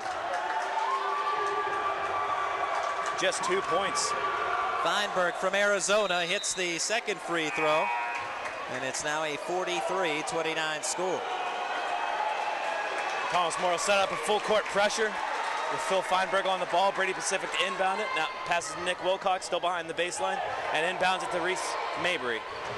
Mabry darted by Whalen in the backcourt, now up ahead to Wilcox, who'll hand it right back off to Mabry. Mabry has the ball poked away by Whalen, but gets it right back. Pacific now in the game for Bethany. 11:33 and rolling in the second half. Mabry pull-up jump shot with the leaner, no good. Feinberg gets the board. Ham to Whalen, head fake, dribbles in, looking for some help now, out to Ham. Ham directs Stafford where to go. Now it's Whalen. Stafford trying to post up, Whalen out to Croman, now Ham.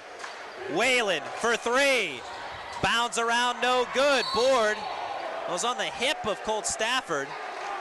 And who's the foul going to be charged to? It might be on British Alexander. Just saw his shoulder shrug.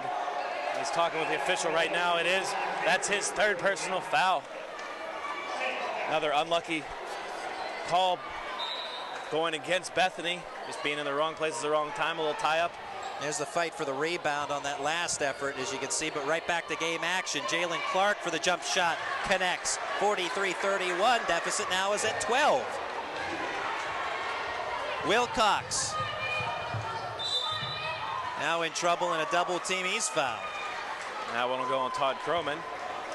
It'll be the third team foul of the half for Thomas More. Bethany inbound it.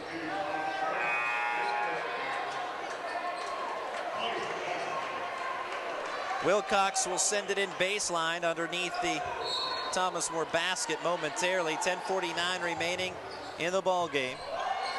12-point advantage for Bethany. Crossover move on Ham. Mabry to Alexander. Alexander trying to slide right, gets the ball back up top to Pacific. Now looks to Wilcox. Trying to back his way in. Strong move on top of the backboard. And that out of bounds. That's the second time Wilcox has either attempted a save or a shot where the ball has been on top of the backboard or on the back side of it. Yeah, you said strong attempt. A little too strong that time up there by the shot clock. They'll find it. That time again, just trying to draw the fouls. He's barreling his way into the hoop. Looking for Stafford. Ball poked away and out of bounds by British Alexander.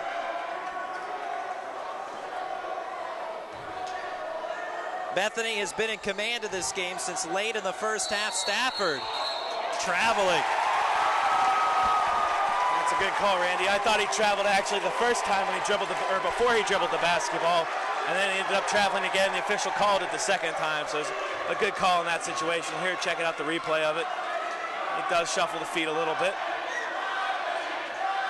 So after the travel, Bethany back with the basketball. Spinning into the forecourt, James Barton. Barton drives the left side of the lane with the leader and off the window. Bethany up by 14. Lead back up to 14. Bethany 10 minutes away. Rankin bounce pass to Stafford. Couple of guys open for three. Ham will take it. Rattles out, rebound. Wilcox stumbles, keeps his balance, and keeps the basketball. Pass out to Barton, but a traveling call on Wilcox and the Bison. And that's kind of hard to see from our vantage point in that mess of bodies down there in the corner. Replay coming up. See if you can get a better look at it here. Up and down it looked like there. Wilcox went up and down. It appeared. It's hard to tell, again, even from that look, whether he completely got off the ground or not. But regardless, the turnover called. And now we've got a foul here on Bethany that'll send Jalen Clark to the line. 14-point lead for Bethany, under 10 to play. Well, even if he did go up and down in that instance, he slid his left foot, which was his pivot foot. So it was good eyes by the man in stripes down there in the corner. Jalen Clark, freshman out of Frankfort, Kentucky, and Western Hills High School, hits the first free throw. He's got 3 points. Leslie Addy back into the game. That foul was British Alexander's 4th. So he has 4 fouls. That's a situation for the Bison. We close in for the finish of this game. 9:45 to go as Clark sinks his second. 45-33. Wilcox pulls down that basketball now to Pacific. Looking for Wilcox, cutting, just throws up a shot, no good. He was falling down, and you could tell he wanted a foul, doesn't get the call with contact, and now Thomas More the other way. Berlekamp and one. Now Thomas More has a little bit of momentum. Their fans are up on their feet. Berlekamp cutting the lead to 10. Has a chance to make it single digits with this free throw opportunity. Check it out again. Berlekamp right down the lane with Alexander out of the game. A lot of space, and Addy picking up his 3rd personal foul. We have a timeout on the court right now. Timeout by Bethany here at the Hummel Field House. And now Bethany's lead trimmed down to 10. And Thomas More an opportunity to bring it to single digits. And it would be the first time that the deficit has been in single digits if Berlekamp can make the free throw since late in the first half. Again, this was a nip and tuck back and forth game really throughout much of the first 15 minutes. And then Bethany went on a run to end the first half and hold a healthy 13-point lead at halftime, 30-17. And built that lead up to 20, and 39-19 did the Bison. Thomas More since then, they have slowly but surely cut into this lead and now trailing by 10. Well, you mentioned that 39-19 score not that long ago. Since then, the Saints have gone on a 16-6 run. 9:21 and rolling. Reese Mabry. Bounce pass looking for Barton on his hindquarters. Thomas More reaching in. Possession arrow with the Saints.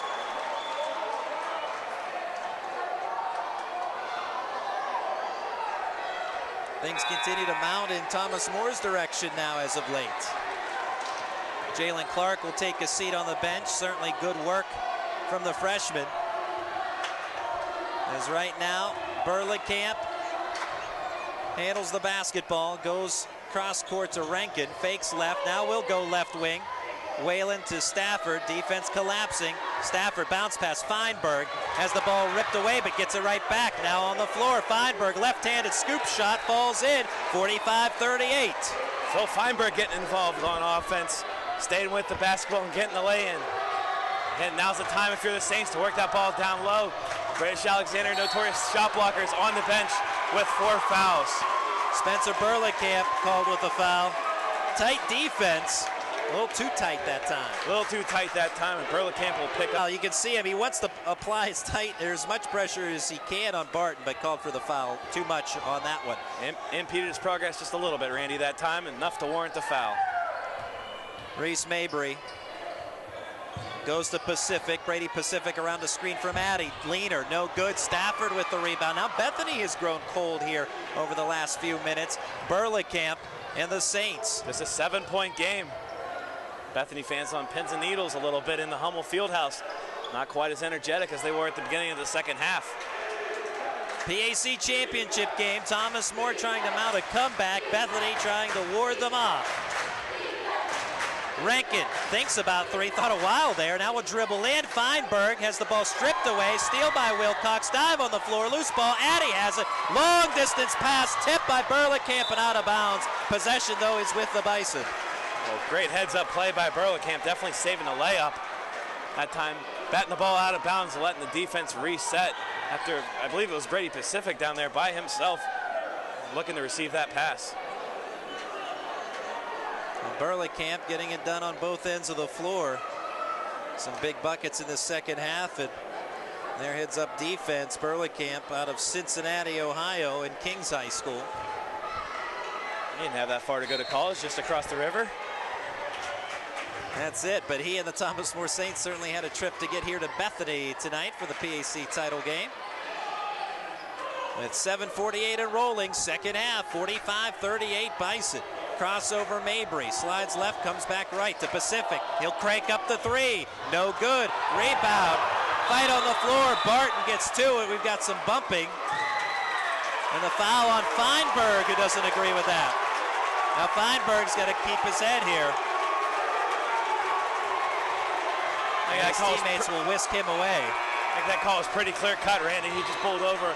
I think it was Leslie Addy who ended up on his backside down there in the lane. It's a pretty easy call from an official standpoint. Feinberg will head to the bench. He has 4 fouls now. We'll check it out again on replay. Fighting for that rebound.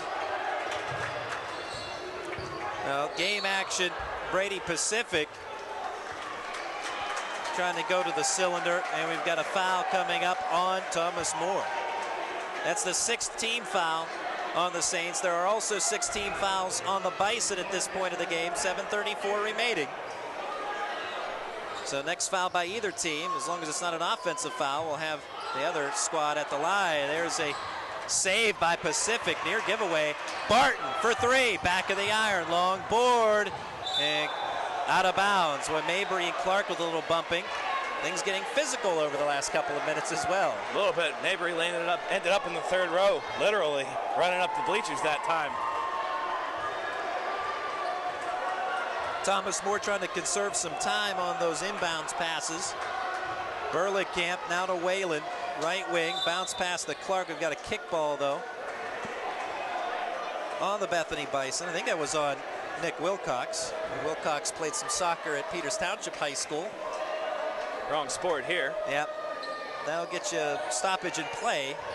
But here's Stafford, hits the jump shot. Now it's a 45-38 40 game, 5-point lead for Bethany. Big guy showing a little bit of range. I don't know if we've seen a whole lot of jump shots from that distance from 45 in blue throughout the season when we've covered him, but knocks down that one with ease and looked pretty. Mabry to Wilcox. Has it poked out from behind, but the foul by Rankin. Nearly had the steal, but a little too much hand there.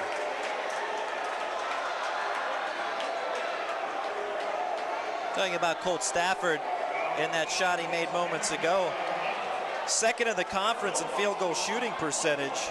Yeah, most of them are higher percentage than that. They're a little bit closer to the hoop. Yeah, doing most of that work down low, but that's second best in the conference. Wilcox on a 1-and-1 hits the first. First point of the second half for Nick Wilcox. Alexander checking back in. Now, we were talking about this with the women's all-conference teams named in Player of the Year. Nick Wilcox might be first on the list in terms of PAC Player of the Year, in terms of what he can do for this Bethany team. For what he can do and how much he can do and how well he can do it. It's a heart and soul leading the team in several categories and among the conference leaders in several categories. Not much that number 10 in white can't do. Nick Wilcox is just a junior, so he'll be back next year for the Bison. Missed the second free throw. Bison leading by 6. Clark bobbles. Stafford recovers. Stafford with Alexander on him. Now Burlekamp. Baseline drive. Stafford with it. Out to Rankin. Has Clark wide open. Nice dish there by Rankin. Great look. And it's now a 4-point lead for Bethany. 46-42. That was a breakdown on the defensive backside. We saw that Thursday night a lot with W&J. Running a similar type of play, getting the guy on the backside wide open. That time Clark takes advantage. Easy lay-in for the Saints, and they've dwindled this lead down to 4 points with 6 minutes and 5 seconds remaining. Foul away from the basketball. That will have Bethany back at the free throw line, and Nick Wilcox will handle those duties once again. Well, like most important games, most tight games that go down to the wire, this one looks to be decided by free throws. Two very good free throw shooting teams. Thomas More actually second in the conference in free throw shooting percentage, hitting 72%. Wilcox first free throw, bounds around and then falls true. 47-42, Bethany up by 5 again. Wilcox just 2 of 5 tonight from the free throw line. 60% free throw shooter on the season. And that was the 4th foul on Ross Rankin. So he'll join Phil Feinberg on the bench with 4 fouls. Both those players with 4 fouls for the Saints.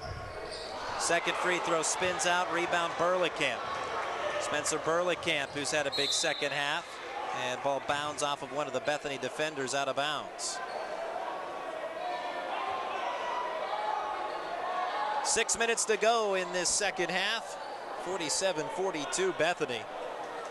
Largest lead of the game was 20 points for the Bison at 39-19 early in the second half, but Thomas More has whittled that lead down now to 5. Whalen with the runner, no good. Rebound Wilcox climbing the ladder to bring down that board. Over to Mabry. Mabry in the paint is fouled. Man, he's shifty. Just when you think he's not going to go, he goes and finds his way down the lane. He'll find his way to the free throw line. Take a look again at that drive. Hard-earned trip to the free throw line. He's hit the floor hard a couple times tonight, Randy. Each time getting up, paying the price, but he'll get to the free throw line and a chance to extend this 5-point lead. And we already touched on him being one of the top free throw shooters in the conference, clicking at it around 90% for most of the year. 5:47 and rolling. Or excuse me, it's with the clock stopped, I apologize. We don't roll during free throw opportunities. No, not usually. My mouth said one thing, my head thought another. The clock is stopped. Mabry misses the first free throw. You're still shooting situation. You're still stuck on that soccer reference a couple minutes ago. That's probably what it was. That's all. Yeah, the clock always runs in soccer. Almost always. Reese Mabry for his second free throw. And this one rattles around and falls true. So Mabry now with 7 points. And it's a 6-point advantage for Bethany. Ham, bounce pass right. Whalen looks to Feinberg. Feinberg got a foul coming up on the Bethany Bison. By the way, backtracking, Burleycamp, who was charged with a foul on the other end of the floor that put Mabry at the line. That's 4 fouls on Burleycamp. So you have 3 Thomas More Saints with 4 fouls. Rankin, Burleycamp, and Feinberg. So you got a replay of that last foul on Bethany that has Feinberg at the line. And that was also the 4th foul on Leslie Addy. So a pair of Bison with 4 fouls as well, with Alexander with 4 and Addy with 4. Front end of the 1-and-1, good for Feinberg. He'll earn another shot. Both teams in the bonus just to reset the foul situation. Bethany 17 fouls committed. Thomas More 19 fouls committed as the second free throw is sank. So Feinberg sinks both of those. Mabry loses the ball out of bounds. Turnover. Thomas More will have it right back, trailing by 4 now. 5:36 to go. This game's getting very interesting. You said on pins and needles the Bethany fans are. And they might have to rise up. Some of them have risen up out of their seats. You have one half of the Bethany side of the gymnasium on their feet, the other half still sitting down. And now a head fake. Whalen, bounce pass, Ham, Feinberg, back to Ham. Will dribble out from the left side. Whalen, top of the key, right to Clemens, Stafford. If I'm Thomas More, I go right at Alexander, get him to commit that 5th foul, and they might have done it here. Number 11, British Alexander. That's number 5. That is big. And Colt Stafford, after he drew that foul, his face lit up with a big smile. Here's the look. The foul on Alexander, and Stafford basically buying a call right there. And Alexander out of the game here coming up. As soon as he went back on the court with those 4 fouls, you got the sense that Thomas More was going to work it inside and just try and get him to foul out. That's exactly what they did. Stafford taking it to him, and now Bethany's faced with another player with 4 fouls having to come back on the court. Leslie Addy, number 22, he's saddled with 4 fouls. I wouldn't be surprised if Thomas More went after him next, although Alexander's the huge inside presence for the Bison. That's going to change the complexion of this game as we go down the stretch. First free throw, no good for Stafford. Wearing emotion, can't say necessarily on his sleeve right now, but certainly very tight to him, as you can see every positive and negative thing that happens in this game. He is making it quite visible. And he's wearing it right on his face right now. Thomas More, a couple emotional players, and Colt Stafford and Feinberg. They want this game bad. Does hit the second free throw. 1 possession game, 48-45, 5:11 to go. Of course, how can you play in a game like this and not be emotional? I'm emotional right now, and I'm not wearing a uniform. Mabry, no good. Addy with the putback won't fall.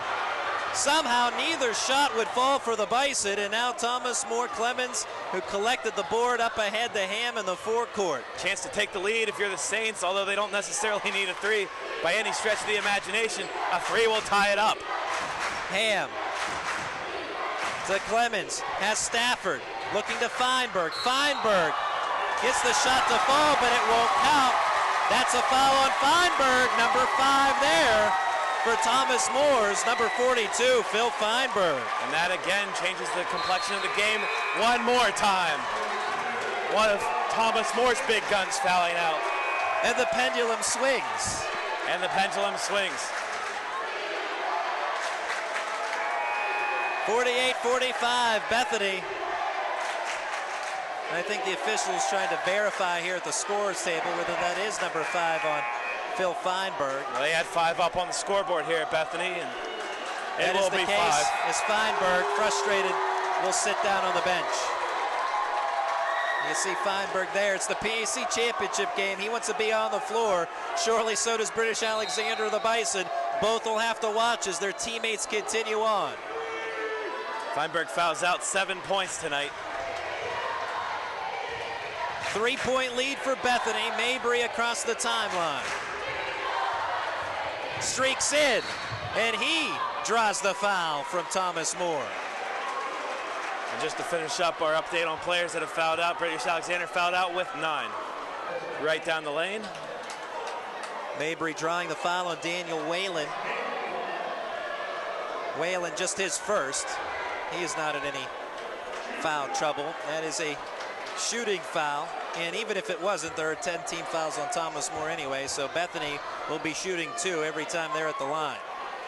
There you see Reese Mabry eyeing the bucket. Free throw up. and good.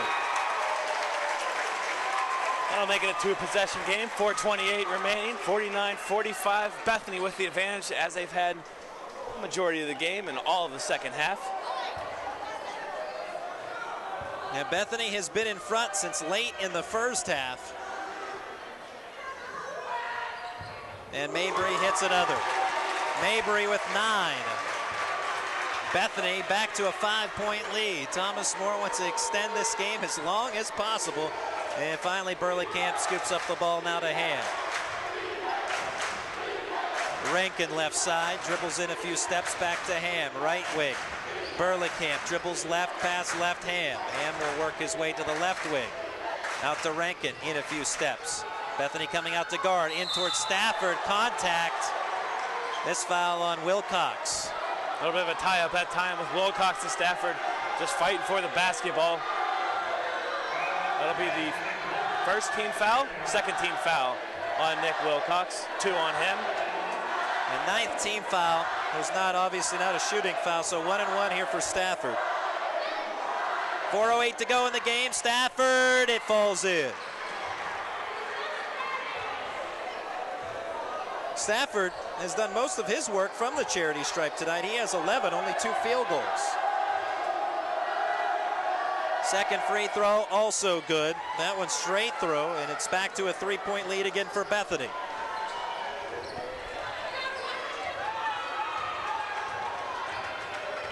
Mabry into the forecourt. Under 4 to play. Mabry with the leaner. Bounces around. Stafford with the rebound. Thomas More once again with a chance to tie or chip it to a 1-point lead for Bethany. Rankin. Well, they've been here before, and that's when Feinberg picked up that charging foul. Here's Stafford, tried to get it to Rankin. It's tipped by Pacific. Battle on the floor. Mabry gets it in a traveling call. Mabry with a barrel roll with the basketball. That's the right call. Yep, that was a good call by the officials. All over that call. Great effort, though. Absolutely, you get a look at it here. Great effort by Mabry in getting to the basket. There you can see he just rolled around with it. You can't do that, but great hustling effort nonetheless by the man with the turquoise shoes. We have some kind of liquid or something on the floor right now. Maybe just a little bit of Mabry sweat from rolling around on the court. Yeah, sweat from that last battle for the loose basketball. Timeout, Bethany. Well, this one's been fun, huh, Randy? Absolutely. This is the way you want it in the PAC championship game. Maybe not, the players and coaches on the floor right now. They'd maybe rather have a coasting, easy victory. But from a viewer standpoint, and you wouldn't want it any other way. I mean, this is an exciting game right now. 3-point lead for Bethany as you take a look at their bench. 3:34 to go. You want it to go down to the wire. It's the championship. Now we thought when we started out that we were going to have a game that went down to the wire. Both teams trading baskets in the early going, trading leads in the early going. And Bethany opening up a 13-point lead at halftime. That lead swelled to 20 shortly after the second half began. And Thomas More slowly chipped away, and we find ourselves with a 3-point Bethany lead with 3:34 remaining in the game. And just to recap the foul situation once again, Bethany's committed 9 team fouls, Thomas More 10 team fouls. So regardless of the next foul and every subsequent foul, the teams will be in the double bonus. Take a look at some second half statistics. Thomas More now is up their field goal percentage in the second half to 50%. Bethany, in contrast, shooting just 26% in the second half. So exact opposite of what happened in the first half, where Bethany held Thomas More to 19% shooting and they hit 36% themselves. Thomas More with the basketball. Clock rolling again at 3:27. Burleycamp to Ham up top. Looks to Todd Croman, now Burleycamp. Ham in front of the Thomas More bench area, past the Burleycamp. Burleycamp around Leslie Addy, has Stafford. Stafford trying to work his way in, finds resistance, out to Croman. Now Burleycamp fakes a pass right, dribbles into the paint, leaning shot, no good. Rebound Pacific. Pacific bump, keeps his balance, now will dribble out of danger. Pacific pass back to James Barton as he threaded the needle on that effort. That was a hectic possession in the backcourt for Bethany, but somehow maintained the basketball and got across the timeline. Still holding a 3-point lead, 50-27. Pacific for three. No good. High board, top of the backboard. Out of bounds, possession to the Saints. Well, that's a guy that hasn't gotten rolling at all tonight. Brady Pacific, no points. We usually see him sinking those from the outside, those shots from the outside coming off the bench like that, but nothing doing on the score sheet for him so far this game. 0 for 4 from beyond the arc, 0 for 7 from the field, and no free throw attempts. Croman to Ham, bounce pass Whalen, head fake. Stafford looking for a cutter, wanted Clark back door. Instead will put up a shot that bounds off the rim, no good. Good save by Pacific after the board. Up ahead comes Wilcox, and he draws a blocking foul here from Colt Stafford. And that was just a borderline lazy foul from Colt Stafford. Just didn't shuffle his feet over, get in position. Just kind of swiped at Wilcox as he went around him. It's an easy call for the officials. That's foul number 3 on Colt Stafford. That'll put Wilcox to the line, shooting 2 in the double bonus. First free throw, no good. Free throw line unkind to Wilcox tonight. Just 3 of 7, 3 of 8 now.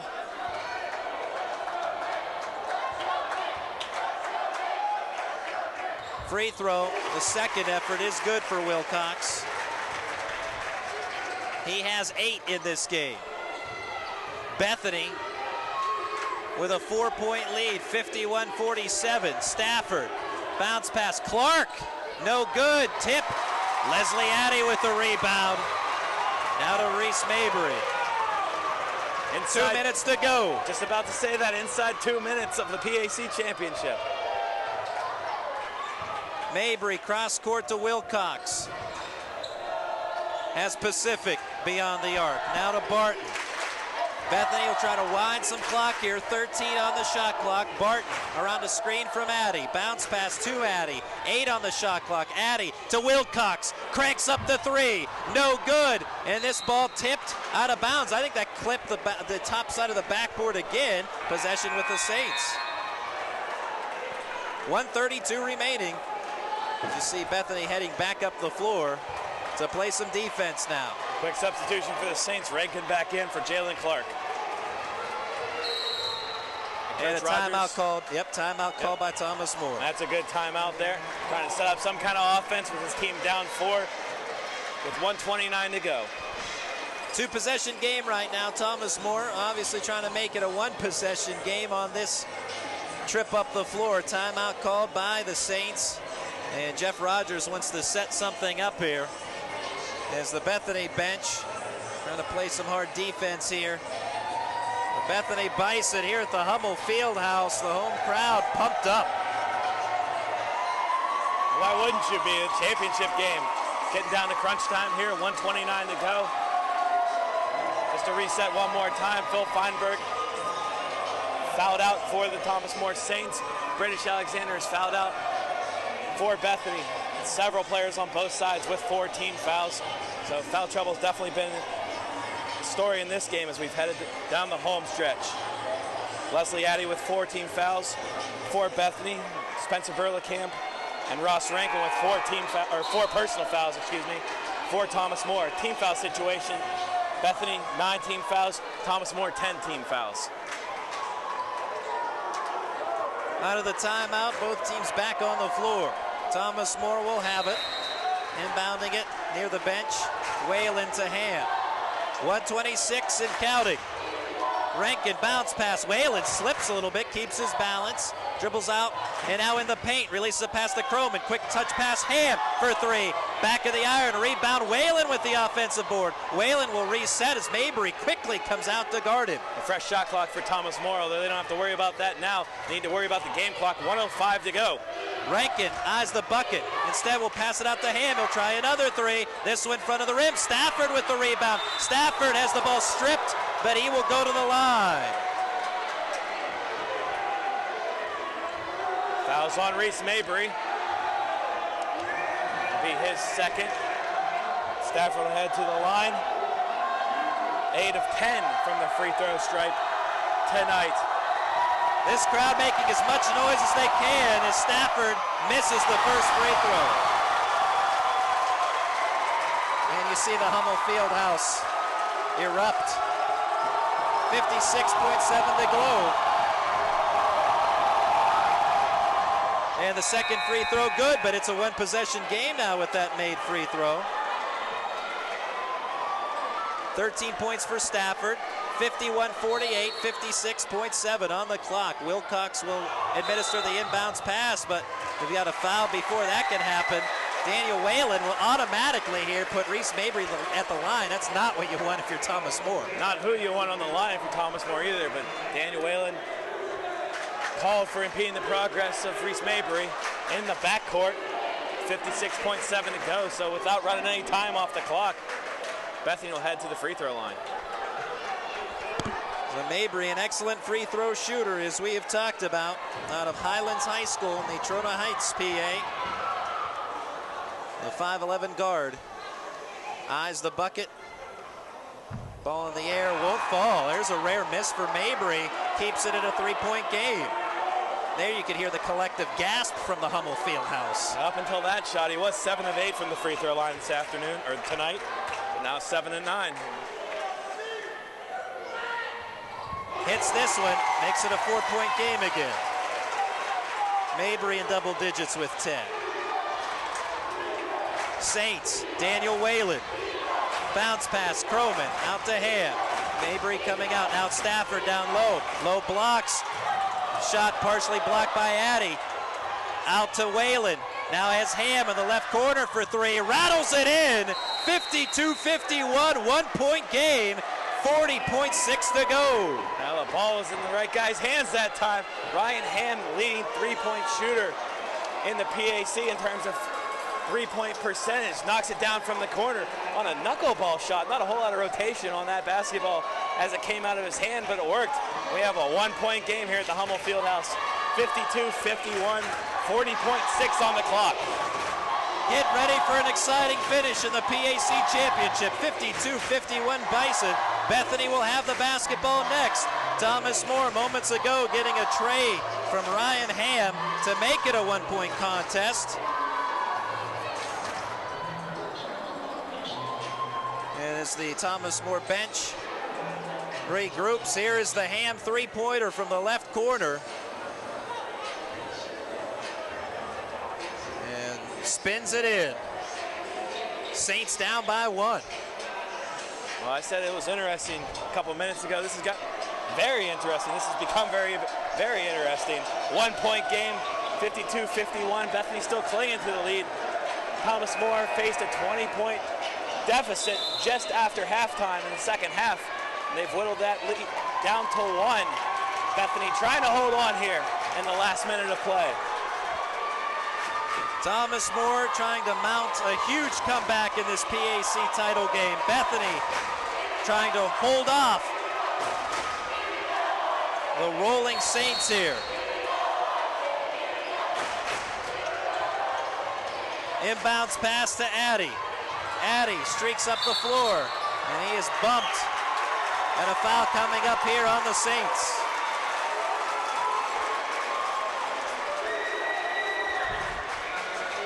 Addy to the line. 66% free throw shooter. No free throw attempts tonight. Wesley Addy with 13 points this evening, leading the Bison in scoring. And hits the first free throw. Well, that one was big, this one is bigger. Although with 37 seconds still remain, Thomas More doesn't necessarily have to go for the three. They can take the approach of getting a quick 2 and getting a quick foul. Although sometimes tonight getting a quick 2 hasn't been as easy as just saying it for either side, really. Both offenses struggling at times, large portions in this game. This one is good. A 3-point game. Addy with 15. Thomas More, 33 seconds to go. Ham to Whalen. To Ham. The atmosphere is electric. Whalen. Burlekamp, head fake. Out toward Ham. It is stolen away by Mabry with 17 seconds to go, and he's fouled by Croman. Reese Mabry, we talked about it in the open. He's a thief for the basketball. That time he just picked the pocket of the Saints, went the other way, and he finds himself on the free throw line, trying to make this a 2-possession game for the hometown Bison. Thomas More was looking for the open shot, and Mabry lurking, gets the steal, and then is fouled. Charge the foul, as we mentioned, to Croman. That's his second free throw. It's good. 2-possession game with 16.1 on the clock. Now for Thomas More, you might want to think about that three, particularly if he hits his second free throw.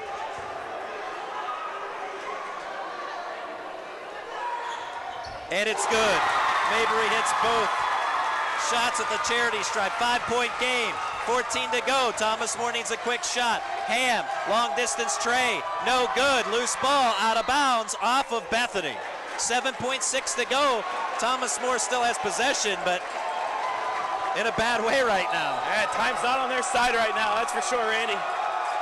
Ham gets it into Stafford, comes free, and the slam, 6.4, makes it a 3-point game. Mabry is fouled. Now Stafford gets that slam. He has 15 points. Kind of a nonchalant dunk from a guy. It shows a lot of emotion, but time is not on his side right now, that's for sure, Randy. 1-possession game, but Mabry will be on the line trying to make a 2-possession game. There's a replay of the Stafford dunk.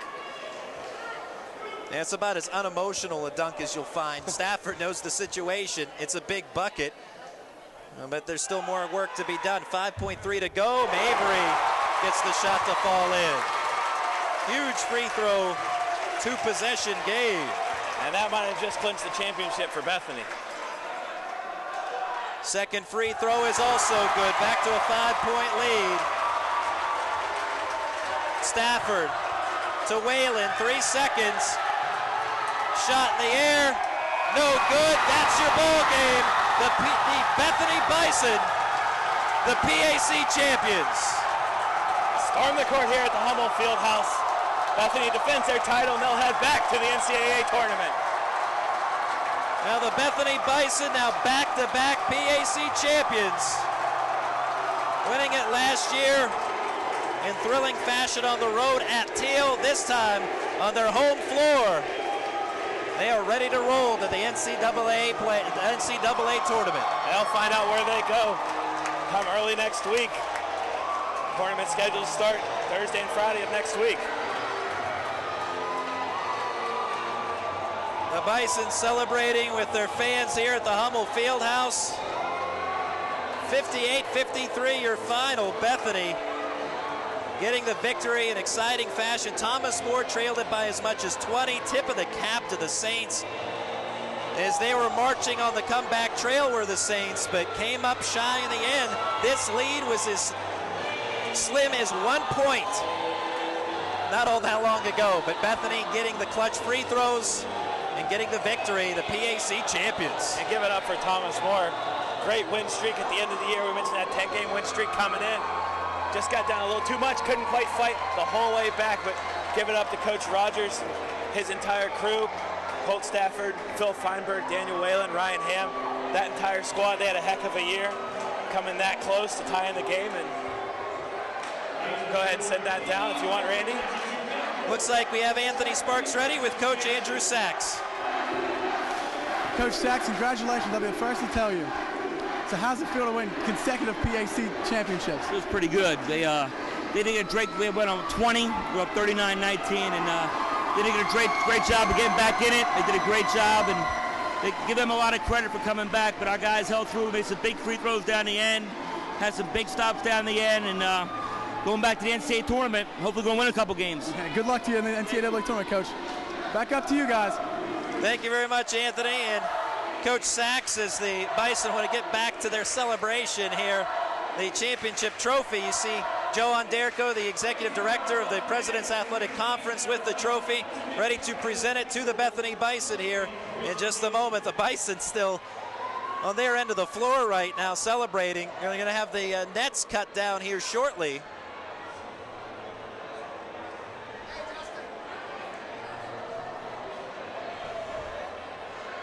Joe Onderco waiting at midcourt here.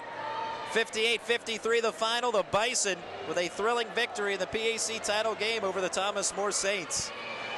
And again, tip of the cap to Thomas More. They fought and fought in this one, but in the end, Bethany got it done. And you had a big situation where British Alexander fouled out with still plenty of time left in this game. And that was huge at the time, but then not long after that, Phil Feinberg fouled out for Thomas More. And Colt Stafford, trying to carry Thomas More on his back, did all that he could. I'll give you some stats here you can roll through. Colt Stafford leading Thomas More with 15 points, also in double digits, Burlingame with 11. And now the championship trophy presentation.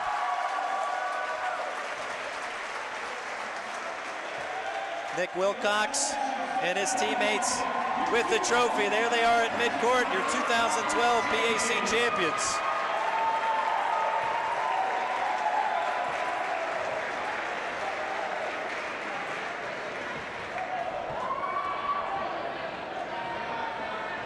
Nick Wilcox with the trophy, posing with his teammates. They're pumped. Getting down for the celebration shot. Well, they have certainly a big reason to have those smiles on their faces. Holding up number 2. That means second consecutive PAC championship. Back-to-back titles for the Bison. It's good to see a smile from Coach Andrew Sachs as well. A guy that's usually all business when you talk to him, talk basketball with him. Like we were talking about earlier, his mentality the entire year was, we just have to win. We just have to win. Well, they won it, and now he's all smiles heading back to the NCAA tournament. Yeah, this Bethany team started out 10-0, if I'm not mistaken, on a roll. And when we talked with Coach Sachs at that point in the year, your exact quote from him is just, we have to keep winning. We have to keep winning, is what Coach Sachs said. And, well, they have. They have, and now they own another championship trophy. And, of course, now that they've accomplished this, you can be sure that knowing the way Coach Sachs is, he'll celebrate a little while, but before too long, he'll be getting prepared for the NCAA tournament. Oh, it'll be all business, especially since last year they were one and done in the NCAA tournament. A first-round loss, you know, they want to build on that and really want to make a name for Bethany, put Bethany on the map as far as men's basketball is concerned. And this is a Bethany team, aside from British Alexander, who's a senior, they bring back a great deal of players. James Barton, a junior, Nick Wilcox, a junior, Reese Mabry, a junior, Leslie Addy, a sophomore, Brady Pacific, a junior. They only lose British Alexander, and I say only, but that's a big player to lose. But the core group is back next year, but that's next year. As for this year, they're pumped, and there they are at half court, ready to roll.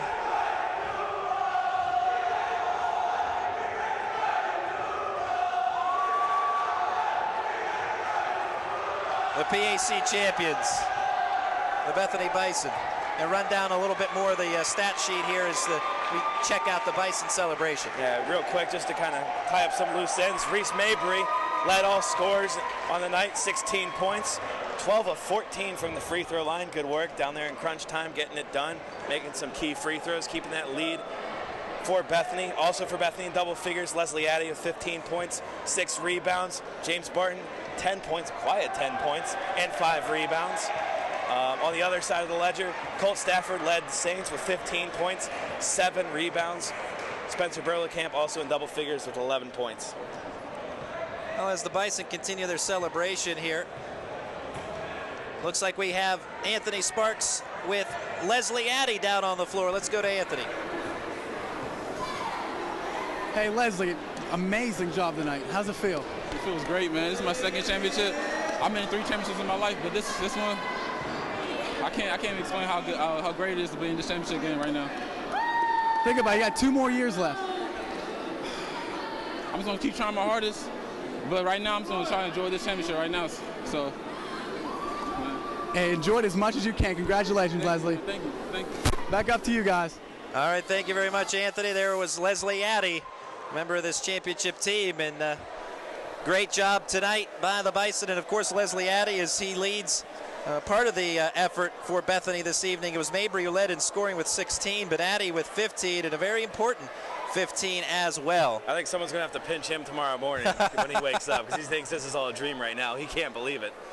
You can't blame him. So nicely done as the Bethany Bison come away with that win. And looks like that should just about wrap it up as the Bison continue their celebration, and just checking in down on the floor to see if Anthony might have any further interviews here. But looks like that is about it. So once again, your final score: Bethany 58, Thomas More 53. Justin Piles, any parting thoughts from you? This was just a fantastic game and way to end the year. This was a great year, seeing all the different PAC teams culminating tonight with a fantastic championship game. Bethany comes out winners, and I'm anxious to see what they can do in the tournament. I think they can make some noise this year. I think you're right. This Bethany team has been one of the top teams in the PAC all year.